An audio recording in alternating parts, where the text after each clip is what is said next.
ಸ್ವಗುಣಾಚ್ಛಾದಿಕಾಂ ಹತ್ವಾ ಪರಮಾಚ್ಛಾದಿಕಾಂ ಪರಃ ವ್ಯಾಘುಟ್ಯ ಮೋಕ್ಷ ಪದವೀಂ ದದಾತಿ ಪುರುಷೋತ್ತಮಃ.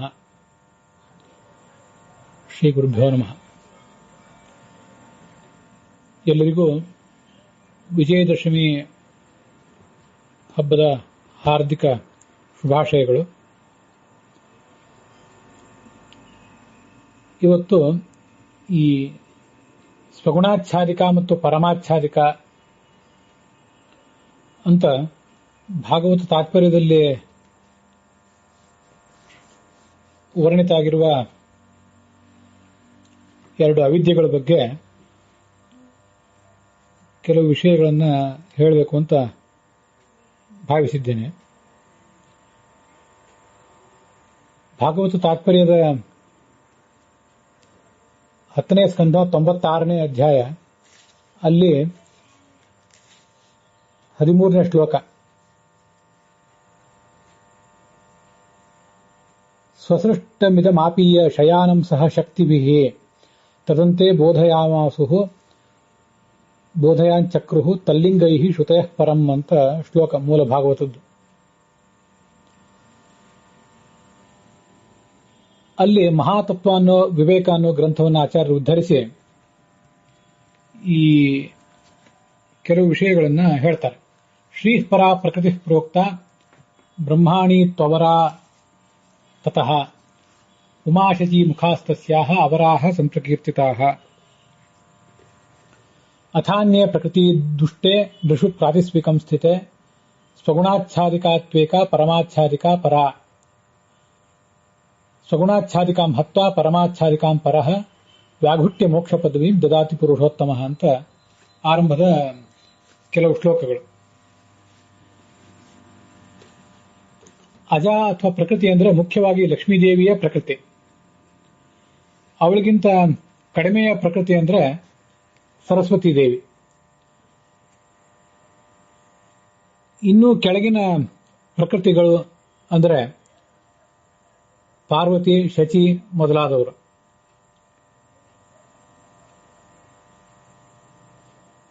ಅವರಿಗಿಂತ ಕಡಿಮೆಯಾದಂಥ ಇಬ್ಬರು ದುಷ್ಟ ಪ್ರಕೃತಿಗಳಿದ್ದಾರೆ, ಅವರು ಸ್ತ್ರೀಯರು.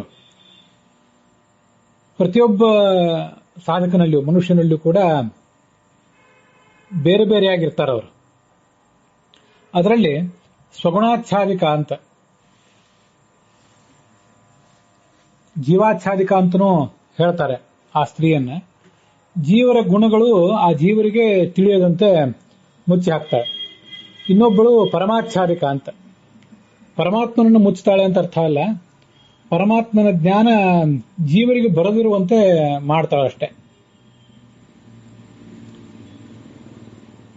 ಈ ಇಬ್ಬರಲ್ಲಿ ಆ ಜೀವಾಚ್ಛಾದಿಕ ಅಥವಾ ಸ್ವಗುಣಾಚ್ಛಾದಿಕ ಏನಿದೆ ಅದನ್ನ ಭಗವಂತ ಪೂರ್ಣವಾಗಿ ನಾಶ ಮಾಡ್ತಾನೆ.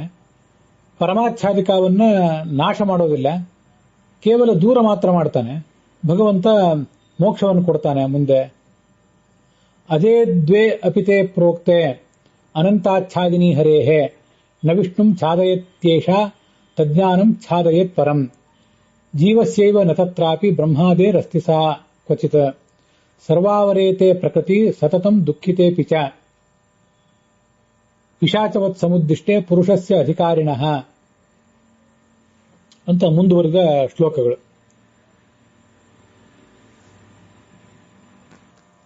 ಈ ಸ್ವಗುಣಾಚ್ಛಾದಿಕ ಮತ್ತು ಪರಮಾಚ್ಛಾದಿಕ ಇವರಿಬ್ಬರು ಕೂಡ ಅನಾದಿಗಳೇ. ಆದರೆ ಆ ಭಗವಂತನನ್ನ ಮರೆಮಾಚುವಂತಹ ಪರಮಾಚ್ಛಾದಿಕ ಏನಿದೆ ಅದು ಒಂದು ನಾಶರಹಿತ, ಅದು ನಿತ್ಯ ಸಂಸಾರಿಯಾದದ್ದು. ಆದರೆ ಜೀವಾಚ್ಛಾದಿಕ ಏನು ಪ್ರಕೃತಿ ಇದೆ ಅದು ತಮೋಯೋಗ್ಯವಾದದ್ದು. ಎರಡನೇದ್ದು ಪರಮಾಚ್ಛಾದಿಕ ನಿತ್ಯ ಸಂಸಾರಿಣಿ ಆದದ್ದು. ಜೀವರಲ್ಲಿ ಕೂಡ ಎಲ್ಲರಿಗೂ ಇರೋದಿಲ್ಲ. ಬ್ರಹ್ಮಾದಿ ದೇವತೆಗಳಿಗೆ ಆ ಭಗವಂತನ ಜ್ಞಾನವನ್ನು ಅದೇನು ಮುಚ್ಚಾಕೋದಿಲ್ಲ. ಜೀವನಿಗೆ ಪರಮಾತ್ಮನ ಜ್ಞಾನ ಬರದಿರುವಂತೆ ಮಾಡ್ತದಷ್ಟೇ. ಪ್ರಕೃತಿಗಳಲ್ಲೆಲ್ಲ ಅತ್ಯಂತ ಕಡಿಮೆಯವರು ಕ್ಷುದ್ರರಾದವರು ಇವರಿಬ್ಬರೇ. ಸದಾ ದುಃಖಿಗಳು, ಯಾವತ್ತೂ ದುಃಖ ಅನುಭವಿಸ್ತಾ ಇರ್ತಾರೆ. ಜೀವರಲ್ಲಿ ಅನೇಕ ಬಾರಿ ಪಿಶಾಚಗಳು ಪ್ರವೇಶ ಮಾಡಿರ್ತವೆ. ಆದ್ರಿಂದ ಜೀವನ ಬುದ್ಧಿಯನ್ನು ಹಾಳು ಮಾಡ್ತಾವೆ, ನಮಗಿದು ಗೊತ್ತಿದೆ. ಅದರಂತೆ ನಮ್ಮೆಲ್ಲರಲ್ಲೂ ಕೂಡ ಈ ಇಬ್ಬರು ಪ್ರಕೃತಿಗಳು ಯಾವತ್ತೂ ಆವಿಷ್ಟರಾಗಿರ್ತಾರೆ. ಇಷ್ಟು ಆ ಭಾಗವತ ತಾತ್ಪರ್ಯ ನಮ್ಗೆ ಕೊಡುವಂಥ ಸಂಗತಿ. ತಾನು ಏನು ಅಂತ ಅನ್ನೋದು ಜೀವನಿಗೆ ಗೊತ್ತಾಗೋದಿಲ್ಲ, ಅದು ಈ ಸ್ವಗುಣಾಚ್ಛಾದಿಕಾದಿಂದ. ಪರಮಾತ್ಮ ಏನು ಅಂತ ಗೊತ್ತಾಗೋದಿಲ್ಲ, ಅದು ಪರಮಾಚ್ಛಾದಿಕಾದಿಂದ. ಇಷ್ಟೇನು ಭಾಗವತ ತಾತ್ಪರ್ಯದಲ್ಲಿ ಹೇಳಿದ್ದಾರೆ. ಈ ಭಾಗವತ ತಾತ್ಪರ್ಯಕ್ಕೆ ವ್ಯಾಖ್ಯಾನ ಮಾಡಿದವರು ಸತ್ಯಧರ್ಮ ಸ್ವಾಮಿಗಳು ಮೊದಲಾದವರು, ಮತ್ತೆ ಸಪ್ತತ್ವ ರತ್ನಮಾಲಾದಲ್ಲಿ ತಾಮ್ರಪರ್ಣಿ ಆಚಾರ್ಯರು, ಇದಕ್ಕೆಲ್ಲ ಬೇರೆ ಬೇರೆ ಥರದ ಅರ್ಥಗಳನ್ನು ಹೇಳ್ತಾರೆ. ಆದ್ರಿಂದ ಈ ವಿಷಯ ಒಂದು ಸ್ವಲ್ಪ ಗೊಂದಲಗ್ರಸ್ತವೇ ಆಗಿದೆ. ಆದ್ರಿಂದ ಇದಕ್ಕೆ ಸಂಬಂಧಪಟ್ಟಂತೆ ನಾವೇನು ಅನುಸಂಧಾನ ಮಾಡಬೇಕು ಅನ್ನೋದನ್ನ ಈ ಭಾಗದಲ್ಲಿ ನೋಡೋಣ. ಭಾಗವತ ತಾತ್ಪರ್ಯದಲ್ಲಿ ಆಚಾರ್ಯರು ಸ್ವಗುಣಾಚ್ಛಾದಿಕ ಮತ್ತು ಪರಮಾಚ್ಛಾದಿಕ ಅಂತ ಎರಡಿವೆ ಅಂತ ಅನ್ನೋದನ್ನ ಹೇಳಿದ್ದಾರೆ. ಆದರೆ ಅವೆರಡರಲ್ಲಿ ಕ್ರಮವಾಗಿ ಮೊದಲನೇದ್ದು ತಮೋಯೋಗ್ಯ ಅಂತನೂ, ಎರಡನೇದ್ದು ನಿತ್ಯ ಸಂಸಾರಿ ಅಂತಲೂ ಆಚಾರ್ಯರು ಸ್ಪಷ್ಟವಾಗಿ ಹೇಳಿಲ್ಲ. ಅವ್ರು ಹೇಳದೇ ಇರೋದ್ರಿಂದ ಇದಕ್ಕೆ ಸಂಬಂಧಪಟ್ಟಂತೆ ಒಂದು ಮತಭೇದ ನಮ್ಮಲ್ಲಿ ಹುಟ್ಟಿರುವಂತೆ ಕಾಣಿಸ್ತದೆ. ಆ ಮತಭೇದವನ್ನು ಇಲ್ಲಿ ಉದ್ಧರಿಸ್ತೇನೆ. ಸತ್ಯಧರ್ಮ ಸ್ವಾಮಿಗಳು ಇವೆರಡನ್ನೂ ಕೂಡ ಪ್ರಕೃತಿ ದ್ವೇ ದುಷ್ಟೇ ತಮೋಯೋಗ್ಯ ಜೀವತ್ವಾತ್, ಇವೆರಡೂ ಪ್ರಕೃತಿಗಳು ಕೂಡ ದುಷ್ಟ ಪ್ರಕೃತಿಗಳೇ, ಯಾಕೆಂದ್ರೆ ತಮೋಯೋಗ್ಯವಾಗಿವೆ ಎರಡೂ ಕೂಡ ಅಂತ ಅಭಿಪ್ರಾಯ ಪಡುವಂತೆ ಕಾಣಿಸ್ತಾರೆ. ಮತ್ತೆ ಇದಕ್ಕೆ ಸಂಬಂಧಪಟ್ಟಂತೆ ಬೇರೆ ಬೇರೆಯವರ ಕೆಲವು ಅಭಿಪ್ರಾಯಗಳನ್ನು ಕೂಡ ಉದ್ಧರಿಸ್ತಾರೆ. ಎರಡೂ ಪ್ರಕೃತಿಗಳಿಗೂ ಕೂಡ ಸ್ವಗುಣಾಚ್ಛಾದಿಕ ಮತ್ತು ಪರಮಾಚ್ಛಾದಿಕ ಇವೆರಡಕ್ಕೂ ಕೂಡ ನಾಶ ಇದೆ ಅಂತ ಹೇಳುವವರು ಕೆಲವರು. ಎರಡನ್ನೂ ಕೂಡ ಸರಿಸುವುದು ಮಾತ್ರ, ಯಾವುದೋ ಒಂದನ್ನು ಮಾತ್ರ ಸರಿಸುವುದು ಮತ್ತೊಂದನ್ನು ನಾಶಪಡಿಸುವುದು ಅಂತ ಈಗ ಅರ್ಥ ಅಲ್ಲ.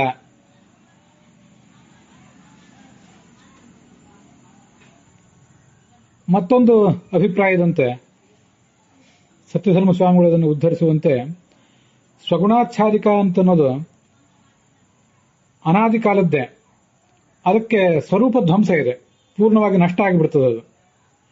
ಪರಮಾಚ್ಛಾದಿಕಾಯ ತು ಅನಂತತ್ವಾತ್ ವ್ಯಾಘುಟ್ಟನ ಮಾತ್ರಂ, ಅದನ್ನು ಕೇವಲ ಸರಿಸುವುದು ಮಾತ್ರ. ಪ್ರತಿ ಜೀವಂ ಅನಾದಿ ದ್ವೇ ಪ್ರಕೃತಿ, ಪ್ರತಿಯೊಂದು ಜೀವದಲ್ಲೂ ಎರಡು ಪ್ರಕೃತಿಗಳಿರ್ತವೆ. ದುರ್ದೇವತೆ ಇವೆರಡೂ ಕೂಡ ದುಷ್ಟ ಶಕ್ತಿಗಳು.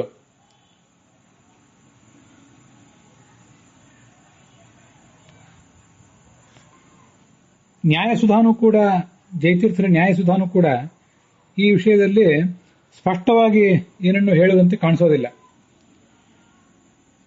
ಇವೆರಡೂ ಕೂಡ ಸತತಂ ದುಃಖಿತೆ, ಎರಡೂ ಪ್ರಕೃತಿಗಳು ಸತತವಾಗಿ ದುಃಖಿಗಳೇ ಆಗಿವೆ. ಆದ್ರಿಂದ ತಮೋಯೋಗ್ಯತ್ವ ಅನ್ನುವ ಲಕ್ಷಣ ಇವೆರಡಕ್ಕೂ ಕೂಡ ಸಮಾನವಾಗಿದೆ ಅಂತ ಇನ್ನು ಕೆಲವರು ಅಭಿಪ್ರಾಯ ಪಡ್ತಾರೆ. ನಹ ಕಾಚಿತ್ ಕ್ಷಿತಿ ರೀತಿ ಪಕ್ಷದ್ವಂದ್ವಂ ಅಪ್ರತಿದ್ವಂದ್ವಂ, ಈ ಎರಡೂ ಪಕ್ಷಗಳು ಕೂಡ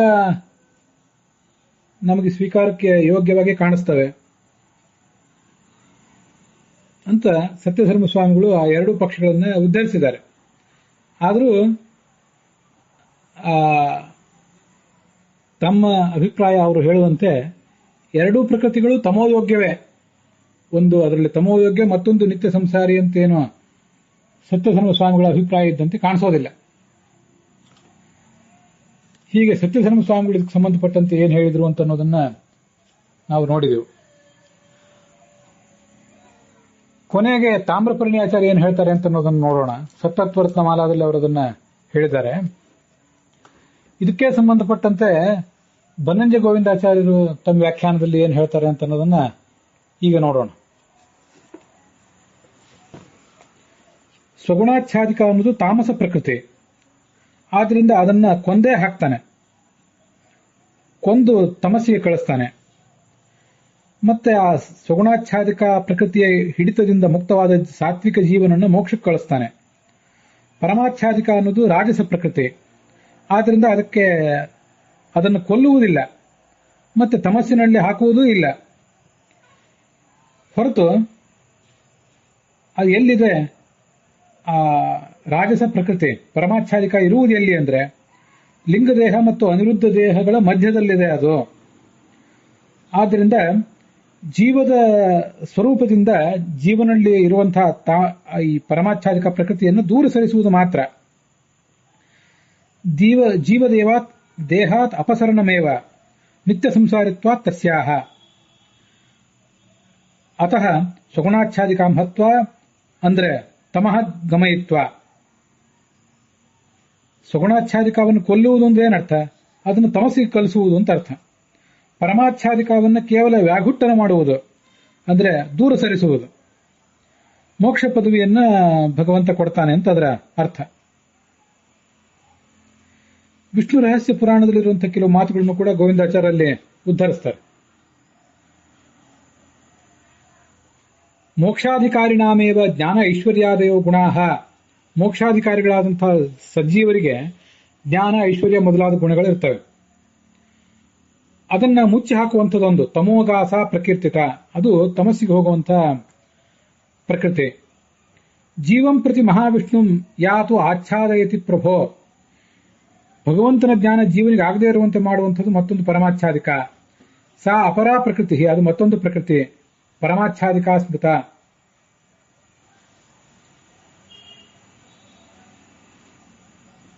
ತತ್ರ ವಿಷ್ಣು ಮಹಾಭಾಗ ಪರಮಾಚ್ಛಾದಿಕಾಂ ಹನ. ಪರಮಾಚ್ಛಾದಿಕವನ್ನು ಕೊಂದುಹಾಕು. ಸ್ವಗುಣಾಚ್ಛಾದಿಕವನ್ನು ಕೊಂದುಹಾಕಿ ಪರಮಾಚ್ಛಾದಿಕವನ್ನು ವ್ಯಾಘುಟ್ಯ ದೂರ ಸರಿಸಿ ಮೋಕ್ಷಂ ದೇಹಿ ಮಹಾಭಾಗ ತ್ವದ್ಭಕ್ತಾನಾಂ ಸದಾತ್ಮನಾಂ. ನಿನ್ನ ಭಕ್ತರಿಗೆ ಮೋಕ್ಷವನ್ನು ಕೊಡು ಅಂತ ಹೀಗೆ ಅವರು ಗೋವಿಂದಾಚಾರ್ಯರು ವಿಷ್ಣು ರಹಸ್ಯ ಪುರಾಣದ ಮಾತನ್ನು ಉದ್ಧರಿಸಿ ಇದಕ್ಕೆ ಅರ್ಥ ಬರೆದಿದ್ದಾರೆ. ದ್ವೇ ಅಪಿ ಅಜೆ, ಎರಡೂ ಕೂಡ ಅನಾದಿಗಳೇ. ಅಪಿತು ನ ದ್ವೇ ಅಪಿ ಅನಂತೆ, ಎರಡೂ ಕೂಡ ಅನಂತವಾದದ್ದಲ್ಲ. ಕಿಂತು ಹರೇರಾಚ್ಛಾದಿನಿ, ಭಗವಂತನನ್ನು ಮುಚ್ಚಿ ಹಾಕಿರುವ ಪರಮಾಚ್ಛಾದಿಕ ಏನಿದೆಯಲ್ಲ ಅದು ಅನಂತವಾದದ್ದು. ಅಪರಾತು ಮ್ರಿಯತೆ, ಮೊದಲನೇದ್ದು ಸತ್ತು ಹೋಗ್ತದೆ. ಮೃತ್ವ ತಮೋಗಚ್ಚತಿ ಚ ಇತ್ಯುಕ್ತಂ, ಸತ್ತು ತಮಸ್ಸಿಗೆ ಹೋಗ್ತದೆ.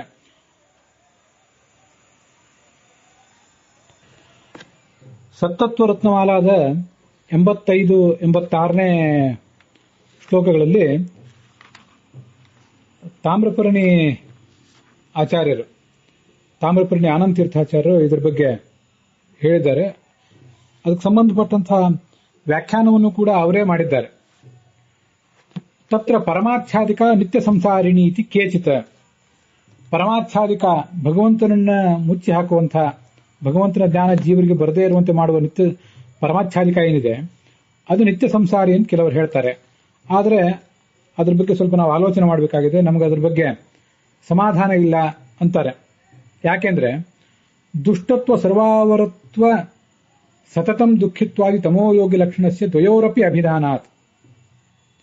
ಈ ಎರಡೂ ಪ್ರಕೃತಿಗಳಿಗೂ ಸಗುಣಾಚ್ಛಾದಿಕ ಮತ್ತು ಪರಮಾಚ್ಛಾದಿಕ ಇವೆರಡಕ್ಕೂ ಕೂಡ ಅಥಾನ್ಯ ಪ್ರಕೃತಿ ದುಷ್ಟೇ, ಇವೆರಡೂ ಕೂಡ ದುಷ್ಟವಾಗಿವೆ ಅಂತ ದುಷ್ಟತ್ವವನ್ನು ಎರಡಕ್ಕೂ ಸಮಾನವಾಗಿ ಹೇಳಿದ್ದಾರೆ. ಅದಲ್ಲದೆ ಮತ್ತೆ ಸರ್ವ ಅವರತ್ವ, ಎಲ್ಲರಿಗಿಂತಲೂ ನೀಚ ಪ್ರಕೃತಿಗಳಿವು. ಮತ್ತು ಸತತಂ ದುಃಖಿತೆ ಅಪಿ ಅಂತಲೂ ಮುಂದೆ ಭಾಗವತ ತಾತ್ಪರ್ಯದಲ್ಲಿ ಹೇಳಿದ್ದಾರೆ. ಹೀಗೆ ಸತತವಾಗಿ ಇವು ದುಃಖಿಗಳಾದ್ರಿಂದ ಇವೆರಡೂ ಪ್ರಕೃತಿಗಳು ಕೂಡ ತಮೋಯೋಗ್ಯವಾದ ಪ್ರಕೃತಿಗಳೇ. ಅದರಲ್ಲಿ ಒಂದನ್ನ ನಿತ್ಯ ಸಂಸಾರಿ ಅಂತ ಹೇಳುವುದು ನಮಗೆ ಉಚಿತವಾಗಿ ಕಾಣಿಸೋದಿಲ್ಲ ಅಂತ ಆ ತಾಮ್ರಪರ್ಣಿ ಆಚಾರ್ಯರ ಅಭಿಪ್ರಾಯ ಇದೆ. ಅದರ ಮೇಲೆ ಹೀಗೊಂದು ಪ್ರಶ್ನೆ ಬರ್ತದಲ್ಲ ಅಂತ ಆ ಪ್ರಶ್ನೆಯನ್ನು ಕೂಡ ಅವರೇ ಸೂಚನೆ ಮಾಡ್ಕೊಳ್ತಾರೆ.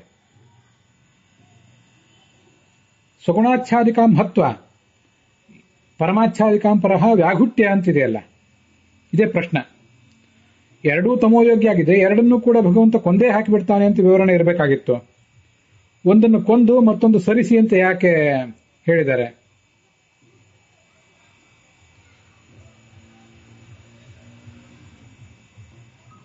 ಮತ್ತೆ ಇದೇ 96ನೇ ಅಧ್ಯಾಯದ ಭಾಗವತದ 10ನೇ ಸ್ಕಂದದ 96ನೇ ಅಧ್ಯಾಯದ 23ನೇ ಶ್ಲೋಕದಲ್ಲಿಯೂ ಕೂಡ ಪೂರ್ವೋಕ್ತಾಂ ದ್ವಿಧಾಂ ದುಷ್ಟಾಂ ಪ್ರಕೃತಿಂ ಜಹಾತಿ ಹಂತಿ ಚ ದುರ್ಭಗಾಂ ಪ್ರಕೃತಿಂ ಹತ್ವಾ ಚಾನ್ಯಾಂ ದುರತ್ಯಯಾಂ. ಜೀವಾಚ್ಛಾದಕ ಪ್ರಕೃತಿಗೆ ಹನನವನ್ನು ಹೇಳಿದ್ದಾರೆ. ಪರಮಾಚ್ಛಾದಿಕ ಪ್ರಕೃತಿಗೆ ಕೇವಲ ತ್ಯಾಗವನ್ನು ಮಾತ್ರ ಹೇಳಿದ್ದಾರೆ. ಅದಕ್ಕೆ ಕೊಲ್ಲುವುದನ್ನು ಹೇಳಿಲ್ಲ. ಭಗವಂತ ಅದನ್ನು ಕೊಲ್ತಾನೆ ಅಂತ ಹೇಳಿಲ್ಲ.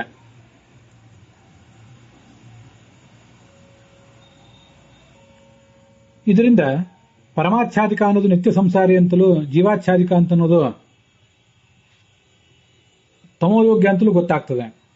ಆದ್ರಿಂದ ತಮೋಯೋಗ್ಯವಾದನ್ನ ಕೊಲ್ಲುವುದು, ತಮೋಯೋಗ್ಯ ಆದ್ರಿಂದ ಅದನ್ನು ಕೊಲ್ಲುವುದು ಅಂದ್ರೆ ಏನರ್ಥ? ಸದ್ಯ ತಮಃ ಪ್ರಾಪ್ತಿ ರೂಪಂ ಹನನ ಮುಚ್ಯತೆ. ಕೊಲ್ಲುವುದು ಅಂದ್ರೆ ಅದನ್ನು ತಮಸ್ಸಿಗೆ ಕಳಿಸುವುದು ಅಂತಾನೆ ಅರ್ಥ. ಆದರೆ ಈ ಕೊಲ್ಲುವುದು, ತಮಃ ಪ್ರಾಪ್ತಿ, ತಮಸ್ಸಿಗೆ ಕಳಿಸುವುದು ಅನ್ನೋದು ಆ ಮತ್ತೊಂದು ಪರಮಾಚ್ಛಾದಿಕ ಪ್ರಕೃತಿಗಿಲ್ಲ. ಆದ್ರಿಂದ ಅದನ್ನ ನಿತ್ಯ ಸಂಸಾರಿ ಅಂತಲೂ, ಸುಗುಣಾಚ್ಛಾದಿಕ ಅದನ್ನ ತಮೋಯೋಗ್ಯ ಅಂತಲೂ ಒಪ್ಪಬೇಕು ಅಂತ ಕೆಲವರು ಮಾಡುವ ಪ್ರಶ್ನವನ್ನ ಆ ತಾಮ್ರಪರ್ಣಿಯಾಚಾರ್ಯರು ಕೈಗೆತ್ಕೊಳ್ತಾರೆ. ಇತಿ ಚೇತ್. ಇದಕ್ಕೆ ಹೀಗೆ ಎರಡು ಥರದ ಉತ್ತರಗಳನ್ನು ಹೇಳಬೇಕು ಅಂತ ಅವರ ಅಭಿಪ್ರಾಯ ಇದೆ. ಜೀವಾಚ್ಛಾದಿಕ ಅಭಿಮನ್ಯಮಾನ ಅಚಿತ್ ಪ್ರಕೃತೆ ಸ್ವರೂಪೇಣ ವಿನಾಶಃ. ಈ ಎರಡು ಥರದ ಪ್ರಕೃತಿಗಳನ್ನು ನಾವು ಇಲ್ಲಿವರೆಗೆ ನೋಡಿದ್ವಲ್ಲ, ಒಂದು ಸುಗುಣಾಚ್ಛಾದಿಕ ಪ್ರಕೃತಿ, ಮತ್ತೊಂದು ಪರಮಾಚ್ಛಾದಿಕ ಪ್ರಕೃತಿ ಅಂತ. ಇವೆರಡೂ ಕೂಡ ಎರಡು ಜೀವಗಳು, ದುಷ್ಟ ಶಕ್ತಿಗಳು ಅಂತ ನಾವು ನೋಡಿದ್ವಿ. ಅದಷ್ಟೇ ಅಲ್ಲ, ಇವೆರಡರ ಜೊತೆಗೆ ಜಡವಾದ ಎರಡು ಪ್ರಕೃತಿಗಳೂ ಇವೆ. ಆ ಜಡವಾದ ಎರಡು ಪ್ರಕೃತಿಗಳ ಬಗ್ಗೆ ತಾಮ್ರಪರ್ಣಿಯಾಚಾರ್ಯ ತಮ್ಮ ವ್ಯಾಖ್ಯಾನದಲ್ಲಿ ಹೇಳಿದ್ದಾರೆ. ಮತ್ತೆ ವಾದಿರಾಡಿ ಸ್ವಾಮಿಗಳು ತಮ್ಮ ಯುಕ್ತಿ ಮಲ್ಲಿಕಾದ ಶುದ್ಧಿ ಸೌರಭದ 189ನೇ ಶ್ಲೋಕದಲ್ಲಿಯೂ ಕೂಡ ಸಾ ಸತ್ಯ ಪ್ರಕೃತಿ ರಂಶಭೂತ ಜೀವೇಶು ತಿಷ್ಠತಿ ಅಂತ ವರ್ಣನೆ ಮಾಡಿದ್ದಾರೆ. ಈ ಪ್ರಕೃತಿ ಎಂಬುದು, ಈ ಅವಿದ್ಯೆ ಎಂಬುದು ಪ್ರಕೃತಿಯ ಅಂಶದಿಂದ ಕೂಡಿದ್ದು ಜೀವರಲ್ಲಿದೆ. ಅದು ಎರಡು ರೀತಿಯಾಗಿದೆ. ಒಂದು ನಾರಾಯಣನ ಪ್ರಸಾದದಿಂದ ಹೊರಟೋಗುವಂಥದ್ದು, ಕಣ್ಣಿಗೆ ಅಂಟಿಕೊಂಡಿರುವಂತಹ ಮಲದಂತೆ ಒಂದಿದೆ. ಇನ್ನೊಂದು ನಾಶ ಹೊಂದೋದಿಲ್ಲ. ಮೊದಲನೇದ್ದು ನಾಶ ಹೊಂದುತ್ತದೆ, ಎರಡನೇದನ್ನ ದೂರ ಸರಿಸುವುದು ಮಾತ್ರ. ಕಣ್ಣಿಗೆ ಅಂಟಿಕೊಂಡಿರುವಂತಹ ಕೊಳೆಯನ್ನ ತೊಳೆದೇ ಹಾಕಬೇಕಾಗ್ತದೆ, ನಷ್ಟ ಆಗ್ಬೇಕು ಅದಕ್ಕೆ. ಆದ್ರೆ ವಸ್ತ್ರಾವೃತಿ ಪ್ರಾಯ, ನಮ್ಮ ಮುಖಕ್ಕೆ ಬಟ್ಟೆ ಪರದೆಯಂತೆ ಇರುವ ಇನ್ನೊಂದು ಪ್ರಕೃತಿ ಏನಿದೆ, ಅದು ಜೀವನಿಂದ ಕೇವಲ ದೂರ ಹೋಗ್ತದೆ, ಹೊರತು ಅದಕ್ಕೆ ನಾಶ ಇಲ್ಲ ಅನ್ನೋದನ್ನ ವಾದಿರಾಡಿ ಸ್ವಾಮಿಗಳು ಆ 189 ಮತ್ತು 190ನೇ ಶ್ಲೋಕಗಳಲ್ಲಿ ವರ್ಣನೆ ಮಾಡ್ತಾರೆ. ಅಲ್ಲಿ ನಾರಾಯಣ ಪ್ರಸಾದಿನ ಕಾಚಿತ್ ಅಕ್ಷಿಮಲೋಪಮ ಅಂತಿದೆಯಲ್ಲ, ಕಾಚಿತ್ ಅಂದ್ರೆ ಭಾವವಿಲಾಸಿನಿ ವ್ಯಾಖ್ಯಾನದಲ್ಲಿ ಜೀವನನ್ನು ಮುಚ್ಚಿ ಹಾಕಿರುವಂತಹ ಪ್ರಕೃತಿ ಅದು ಅಂತ ಅಲ್ಲಿ ವರ್ಣನೆ ಮಾಡಿದ್ದಾರೆ. ಎರಡನೇದರಲ್ಲಿ ನಶ್ಯೇತ್ ವಸ್ತ್ರಾವೃತಿ ಪ್ರಾಯ ಕಾಚಿಚ್ಚ ಅಪಸರೇತ್ತತಃ ಅಂತ ಎರಡನೇ ಸರಿ ಕಾಚಿತ್ ಅಂತ ಏನು ಶಬ್ದ ಇದೆ, ಅದಕ್ಕೆ ಪರಮಾಚ್ಛಾದಿಕ ಅಂತ ಅರ್ಥ. ದೂರ ಹೋಗ್ತದೆ ಹೊರತು ನಾಶ ಅದಕ್ಕಿಲ್ಲ ಎರಡನೇದಕ್ಕೆ ಅಂತ ಭಾವವಿಲಾಸಿನಿಯಲ್ಲೂ ಕೂಡ ಅದರ ವಿವರ ಇದೆ. ಹೀಗೆ ಈ ಜೀವಾಚ್ಛಾದಕವಾದದ್ದು ಒಂದು ಜಡ, ಮತ್ತು ಅದಕ್ಕೆ ಅಭಿಮಾನಿಯಾದಂತಹ ಚೇತನ ಮತ್ತೊಂದು. ಹಾಗೆ ಪರಮಾಚ್ಛಾದಿಕ ಆದದ್ದು ಕೂಡ ಒಂದು ಜಡ, ಅದಕ್ಕೆ ಅಭಿಮಾನಿಯಾದಂತಹ ಚೇತನ ಮತ್ತೊಂದು. ಹೀಗೆ ಒಟ್ಟು 4 ಪ್ರಕೃತಿಗಳನ್ನು ಹೇಳಬೇಕು. ಲಕ್ಷ್ಮೀದೇವಿಯೂ ಕೂಡ ತಾನು ಚೇತನ ಪ್ರಕೃತಿ, ಜಡವಾದ ಪ್ರಕೃತಿಗೆ ಅವಳು ಅಭಿಮಾನಿನಿ. ಆ ಥರ ಇಲ್ಲೂ ಕೂಡ ಈ ಜಡವಾದ ಪ್ರಕೃತಿ ಮತ್ತು ಚೇತನ ಪ್ರಕೃತಿಗಳಿಗೆ ಎರಡು ದುಷ್ಟ ಶಕ್ತಿಗಳು ಅಭಿಮಾನಿಗಳಾಗಿವೆ ಅನ್ನೋದನ್ನ ಈ ಸಂದರ್ಭದಲ್ಲಿ ನಾವು ನೋಡಬೇಕು. ಭಾಗವತ ತಾತ್ಪರ್ಯದಲ್ಲಿ ಅದನ್ನು ಆಚಾರ್ಯರು ಹೇಳಿಲ್ಲ, ಸ್ಪಷ್ಟವಾಗಿ ಹೇಳಲಿಲ್ಲ. ಆದರೆ ತಾಮ್ರಪರ್ಣಿ ಆಚಾರ್ಯರ ವ್ಯಾಖ್ಯಾನದಿಂದ ಮತ್ತೆ ವಾದಿರಾಡಿ ಸ್ವಾಮಿಗಳ ಯುಕ್ತಿ ಮಲ್ಲಿಕಾದಿಂದ ಒಟ್ಟು 4 ಥರದ ಪ್ರಕೃತಿಗಳಿವೆ ಅನ್ನೋದನ್ನ ನಾವು ನೋಡಬೇಕು. ಇವೆಲ್ಲವೂ ಕೂಡ ಆ ಜೀವನನ್ನ ಮುಚ್ಚಿ ಹಾಕಿರುವ ಪ್ರಕೃತಿಗೆ ಸಂಬಂಧಪಟ್ಟಂತೆಯೇ ಅಭಿಪ್ರಾಯ.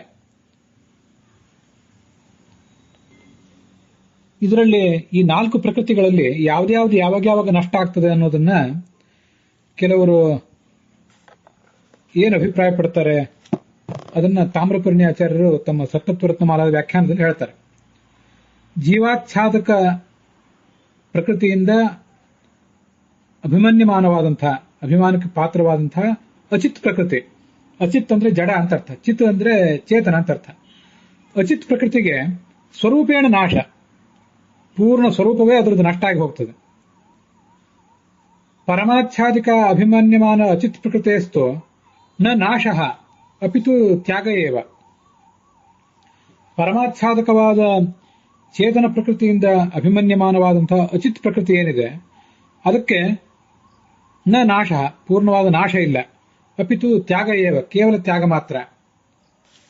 ಹೀಗೆ ಇವೆರಡೂ ಜಡಗಳಿಗೆ ಸಂಬಂಧಪಟ್ಟಂತೆ ವಿಚಾರ ಇದು. ಮೊದಲನೇದಕ್ಕೆ ಪೂರ್ಣವಾದ ನಾಶ, ಎರಡನೇದಕ್ಕೆ ಪೂರ್ಣವಾದ ನಾಶ ಇಲ್ಲ. ಚೇತನ ವಸ್ತು ಏಕಸ್ಯಾಹ ಏವ. ಇನ್ನ ಚೇತನ ಪ್ರಕೃತಿಗಳೇನಿವೆ ಅವುಗಳಲ್ಲಿ ಮೊದಲನೇದ್ದು ಸ್ವಗುಣಾಚ್ಛಾದಕವಾದ ಜಡ ಪ್ರಕೃತಿಗೆ ಅಭಿಮಾನಿಯಾದಂತಹ ಸ್ವಗುಣಾಚ್ಛಾದಕವಾದಂತಹ ಆ ಚೇತನ ಪ್ರಕೃತಿ ಏನಿದೆ ಅದು ಮೊದಲನೇದ್ದು. ಅದು ತನ್ನ ಅಭಿಮಾನಕ್ಕೆ ಪಾತ್ರವಾದಂತಹ ಜಡ ಪ್ರಕೃತಿ ನಷ್ಟ ಆಗುವ ಸಂದರ್ಭದಲ್ಲಿ ಸ್ವಸ್ಯಾಪಿ ತನಗೂ ಕೂಡ ತದ್ದೇಹ ತ್ಯಾಗ ಮಾತ್ರ ಹನನಂ, ಅದಕ್ಕೆ ತನ್ನ ದೇಹವನ್ನು ಅದು ಪರಿತ್ಯಾಗ ಮಾಡ್ತದೆ. ಅದೇ ಅದಕ್ಕೆ ಹನನ. ಯಾಕೆ ಹೀಗೆ ಹೇಳಬೇಕು ಅಂದ್ರೆ, ನಾವು ಇದನ್ನು ನಮ್ಮ ದೇಹಕ್ಕೆ ಹೋಲಿಸಿ ನೋಡಬೇಕು. ಜೀವನನ್ನು ಸತ್ತ ಅಂತ ಹೇಳ್ತಾರೆ. ಜೀವ ಸಾಯುವುದು ಅಂದ್ರೆ ದೇಹವನ್ನು ಪರಿತ್ಯಾಗ ಮಾಡುವುದು ಅಂತ ಮಾತ್ರ. ಹಾಗೆ ದೇಹ ಸಾಯುವುದು ಅಂದ್ರೆ ದೇಹವೇ ಪೂರ್ಣವಾಗಿ ನಷ್ಟ ಆಗೋದು. ಆದ್ರಿಂದ ಈ ಸ್ವಗುಣಾಚ್ಛಾದಿಕಕ್ಕೆ ಸಂಬಂಧಪಟ್ಟಂತೆ ವಿಚಾರ ಮಾಡುವುದಾದರೆ ಆ ಜಡವಾದ ಸ್ವಗುಣಾಚ್ಛಾದಿಕ ಪೂರ್ಣವಾಗಿ ನಷ್ಟವೇ ಆಗಿ ಹೋಗ್ತದೆ, ಅದು ಜಡ ಆದ್ದರಿಂದ. ಆದರೆ ಚೇತನವಾದಂತಹ ಸ್ವಗುಣಾಚ್ಛಾದಿಕ ಅದೊಂದು ಆತ್ಮ. ಆದ್ದರಿಂದ ಯಾವ ಆತ್ಮಕ್ಕೂ ಕೂಡ ಸಾತ್ವಿಕವೇ ಆಗಲಿ, ರಾಜಸವೇ ಆಗಲಿ, ತಾಮಸವೇ ಆಗಲಿ, ಅದು ಎಲ್ಲವೂ ಕೂಡ ಅನಾದಿ ನಿತ್ಯ ಆದ್ದರಿಂದ ತನ್ನ ದೇಹವನ್ನು ಪರಿತ್ಯಾಗ ಮಾಡುವುದು ಮಾತ್ರ ಅದಕ್ಕೊಂದು ಹನನ. ಅದಕ್ಕೂ ಒಂದು ದೇಹ ಇದೆ, ಕೈಕಾಲು ಮೊದಲಾದದ್ದು ಇರುವಂತಹ ಒಂದು ಭೌತಿಕವಾದ ದೇಹ ಇರ್ತದೆ. ಆ ದೇಹವನ್ನು ಪರಿತ್ಯಾಗ ಮಾಡುವುದೇ ಹನನ ಅದಕ್ಕೆ, ಹೊರತು ಅದಕ್ಕೆ ಪೂರ್ಣ ನಾಶ ಅನ್ನುವುದಿಲ್ಲ. ಅನ್ಯಸ್ಯ ಇನ್ನೊಂದೇನಿದೆಯಲ್ಲ, ಅನ್ಯಸ್ಯಾಸ್ತು ಸ್ವ ಅಭಿಮನ್ಯಮಾನ ಅಚೇತನಸ್ಯಾಪಿ ವಿನಾಶಾಭಾವಾತ್. ಪರಮಾಚ್ಛಾದಿಕವಾದ ಚೇತನ ಪ್ರಕೃತಿ ಏನಿದೆ ಅದು ತನ್ನ ಅಧೀನಕ್ಕೆ ಒಳಪಟ್ಟಂತಹ ಆ ಪರಮಾಚ್ಛಾದಿಕ ಜಡ ಪ್ರಕೃತಿ ಏನಿದೆ ಆ ಜಡ ಪ್ರಕೃತಿಯ ಮೇಲಿನ ಅಭಿಮಾನವನ್ನು ಪರಿತ್ಯಾಗ ಮಾಡುತ್ತದೆ. ಯಾಕಂದ್ರೆ ಆ ಜಡ ಪ್ರಕೃತಿಗೂ ನಾಶ ಇಲ್ಲ ಅಂತ ಹೇಳಿದ್ದಾರೆ ಹಿಂದೆ. ಈ ಅಭಿಪ್ರಾಯ ಯಾವ ಕೆಲವು ಪ್ರಾಚೀನ ವ್ಯಾಖ್ಯಾನಕಾರರ ಅಭಿಪ್ರಾಯಗಳನ್ನು ನೋಡ್ತಾ ಇದ್ದೀವಲ್ಲ, ಅವರ ಪ್ರಕಾರ ಪರಮಾಚ್ಛಾದಿಕವಾದಂತಹ ಜಡ ಪ್ರಕೃತಿಗೂ ಕೂಡ ನಾಶ ಇಲ್ಲ. ಆದ್ರಿಂದ ಅದಕ್ಕೆ ಅಭಿಮಾನಿಯಾದಂತಹ ಚೇತನ ಪ್ರಕೃತಿಗೂ ನಾಶ ಇಲ್ಲ. ಕೇವಲ ಜಡದ ಮೇಲಿನ ಅಭಿಮಾನವನ್ನು ಬಿಟ್ಟು ತಸ್ಮಾನ್ ನಿಸ್ಸರಣಮೇವ, ಅಲ್ಲಿಂದ ಹೊರಟೋಗ್ತದೆ. ನತು ದೇಹತ್ಯಾಗ, ದೇಹತ್ಯಾಗವೂ ಅದಕ್ಕಿಲ್ಲ. ಇದನ್ನು ನಾವು ಗಮನಿಸಬೇಕು. ನತು ದೇಹತ್ಯಾಗ, ಸ್ವಗುಣಾಚ್ಛಾದಿಕ ಪ್ರಕೃತಿಗೆ ಅಭಿಮಾನಿಯಾದಂತಹ ಚೇತನ ಪ್ರಕೃತಿ ದೇಹವನ್ನು ತ್ಯಾಗ ಮಾಡ್ತದೆ. ಆದರೆ ಪರಮಾಚ್ಛಾದಿಕ ಪ್ರಕೃತಿ ಮಾತ್ರ ದೇಹವನ್ನು ಕೂಡ ತ್ಯಾಗ ಮಾಡೋದಿಲ್ಲ. ಆದ್ರಿಂದ ವ್ಯಾಘುತ್ತನೋಕ್ತಿ, ಅದಕ್ಕೆ ಕೇವಲ ಅದನ್ನು ಸರಿಸುವುದು ಅಂತ ಹೀಗೆ ಅರ್ಥ ಹೇಳಿದ್ದಾರೆ. ಅತಯೇವ ಅನಂತಾಚ್ಛಾದಿನಿ ಹರೇಹೇ ಇತಿ ಹರೇಹೇ ಆಚ್ಛಾದಿನಿ, ಹರೇಹೇ ಆಚ್ಛಾದಿಕ ಅನಂತ ನಾಶರಹಿತ ಇತಿ ವಿಶೇಷೋಕ್ತಿ ಉಪಪದ್ಯತೆ. ಅನಂತಾಚ್ಛಾದಿನಿ ಹರೇಹೇ ಅಂತ ಶ್ಲೋಕ ಇದೆಯಲ್ಲ ಭಾಗವತ ತಾತ್ಪರ್ಯದಲ್ಲಿ, ಅಲ್ಲಿ ಅನಂತಾಚ್ಛಾದಿನಿ ಅಂದ್ರೆ ಅದರ ತಾತ್ಪರ್ಯ ಏನು? ಹರೇಹೇ ಅಂತ ಶಬ್ದ ಮುಂದೆ ಇದೆ ಭಾಗವತ ತಾತ್ಪರ್ಯದಲ್ಲಿ, ಆಚ್ಛಾದಿನಿ ಅಂತ ಮೊದಲಿದೆ. ಅನ್ವಯ ಮಾಡಿಕೊಳ್ಳುವಾಗ ಹರೇಹೇ ಆಚ್ಛಾದಿನಿ ಅಂದ್ರೆ ಹರಿಯನ್ನು ಮುಚ್ಚಿ ಹಾಕಿರುವಂತಹ ಈ ಪ್ರಕೃತಿ ಎಂಬುದು ಅನಂತ ನಾಶರಹಿತ, ಅಂದ್ರೆ ದೇಹವನ್ನು ಪರಿತ್ಯಾಗ ಮಾಡೋದಿಲ್ಲ ಅಂತ ಹೀಗೆ ಅರ್ಥವನ್ನ ಹೇಳ್ತಾರೆ. ತದ್ ಅಭಿಮನ್ಯಮಾನ ಅಚಿತ್ ಪ್ರಕೃತಿ ಅನಂತತ್ವಾತ್. ಜಡವಾದ ಪ್ರಕೃತಿಯೂ ಅನಂತವೇ, ಆದ್ರಿಂದ ಚೇತನ ಪ್ರಕೃತಿಯೂ ಕೂಡ ಅನಂತವೇ. ತಸ್ಮಾತ್ ಹನನ ವ್ಯಾಘುಟ್ಟನ ಉಕ್ತಿ ಬಲಾತ್ ನ ಯೋಗ್ಯತಾ ಭೇದ ಕಲ್ಪನಾ ಯುಕ್ತ ಇತಿ ಮನ್ಯಂತೆ. ಹೀಗೆ ಒಂದಕ್ಕೆ ಹನನವನ್ನು ಹೇಳಿದ್ದಾರೆ, ಒಂದಕ್ಕೆ ವ್ಯಾಘುಟ್ಟನವನ್ನು ಹೇಳಿದ್ದಾರೆ. ವ್ಯಾಘುಟ್ಟನ ಅಂದ್ರೆ ದೂರ ಸರಿಸುವುದು ಅಂತ ಅರ್ಥ.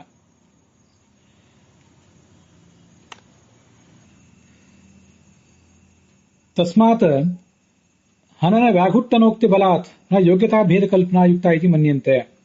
ಈಗ ನಾವು ನೋಡ್ತಾ ಇರುವ ಅಭಿಪ್ರಾಯಕ್ಕನುಸಾರವಾಗಿಯೂ ಕೂಡ ಯೋಗ್ಯತಾ ಭೇದ ಇಲ್ಲ.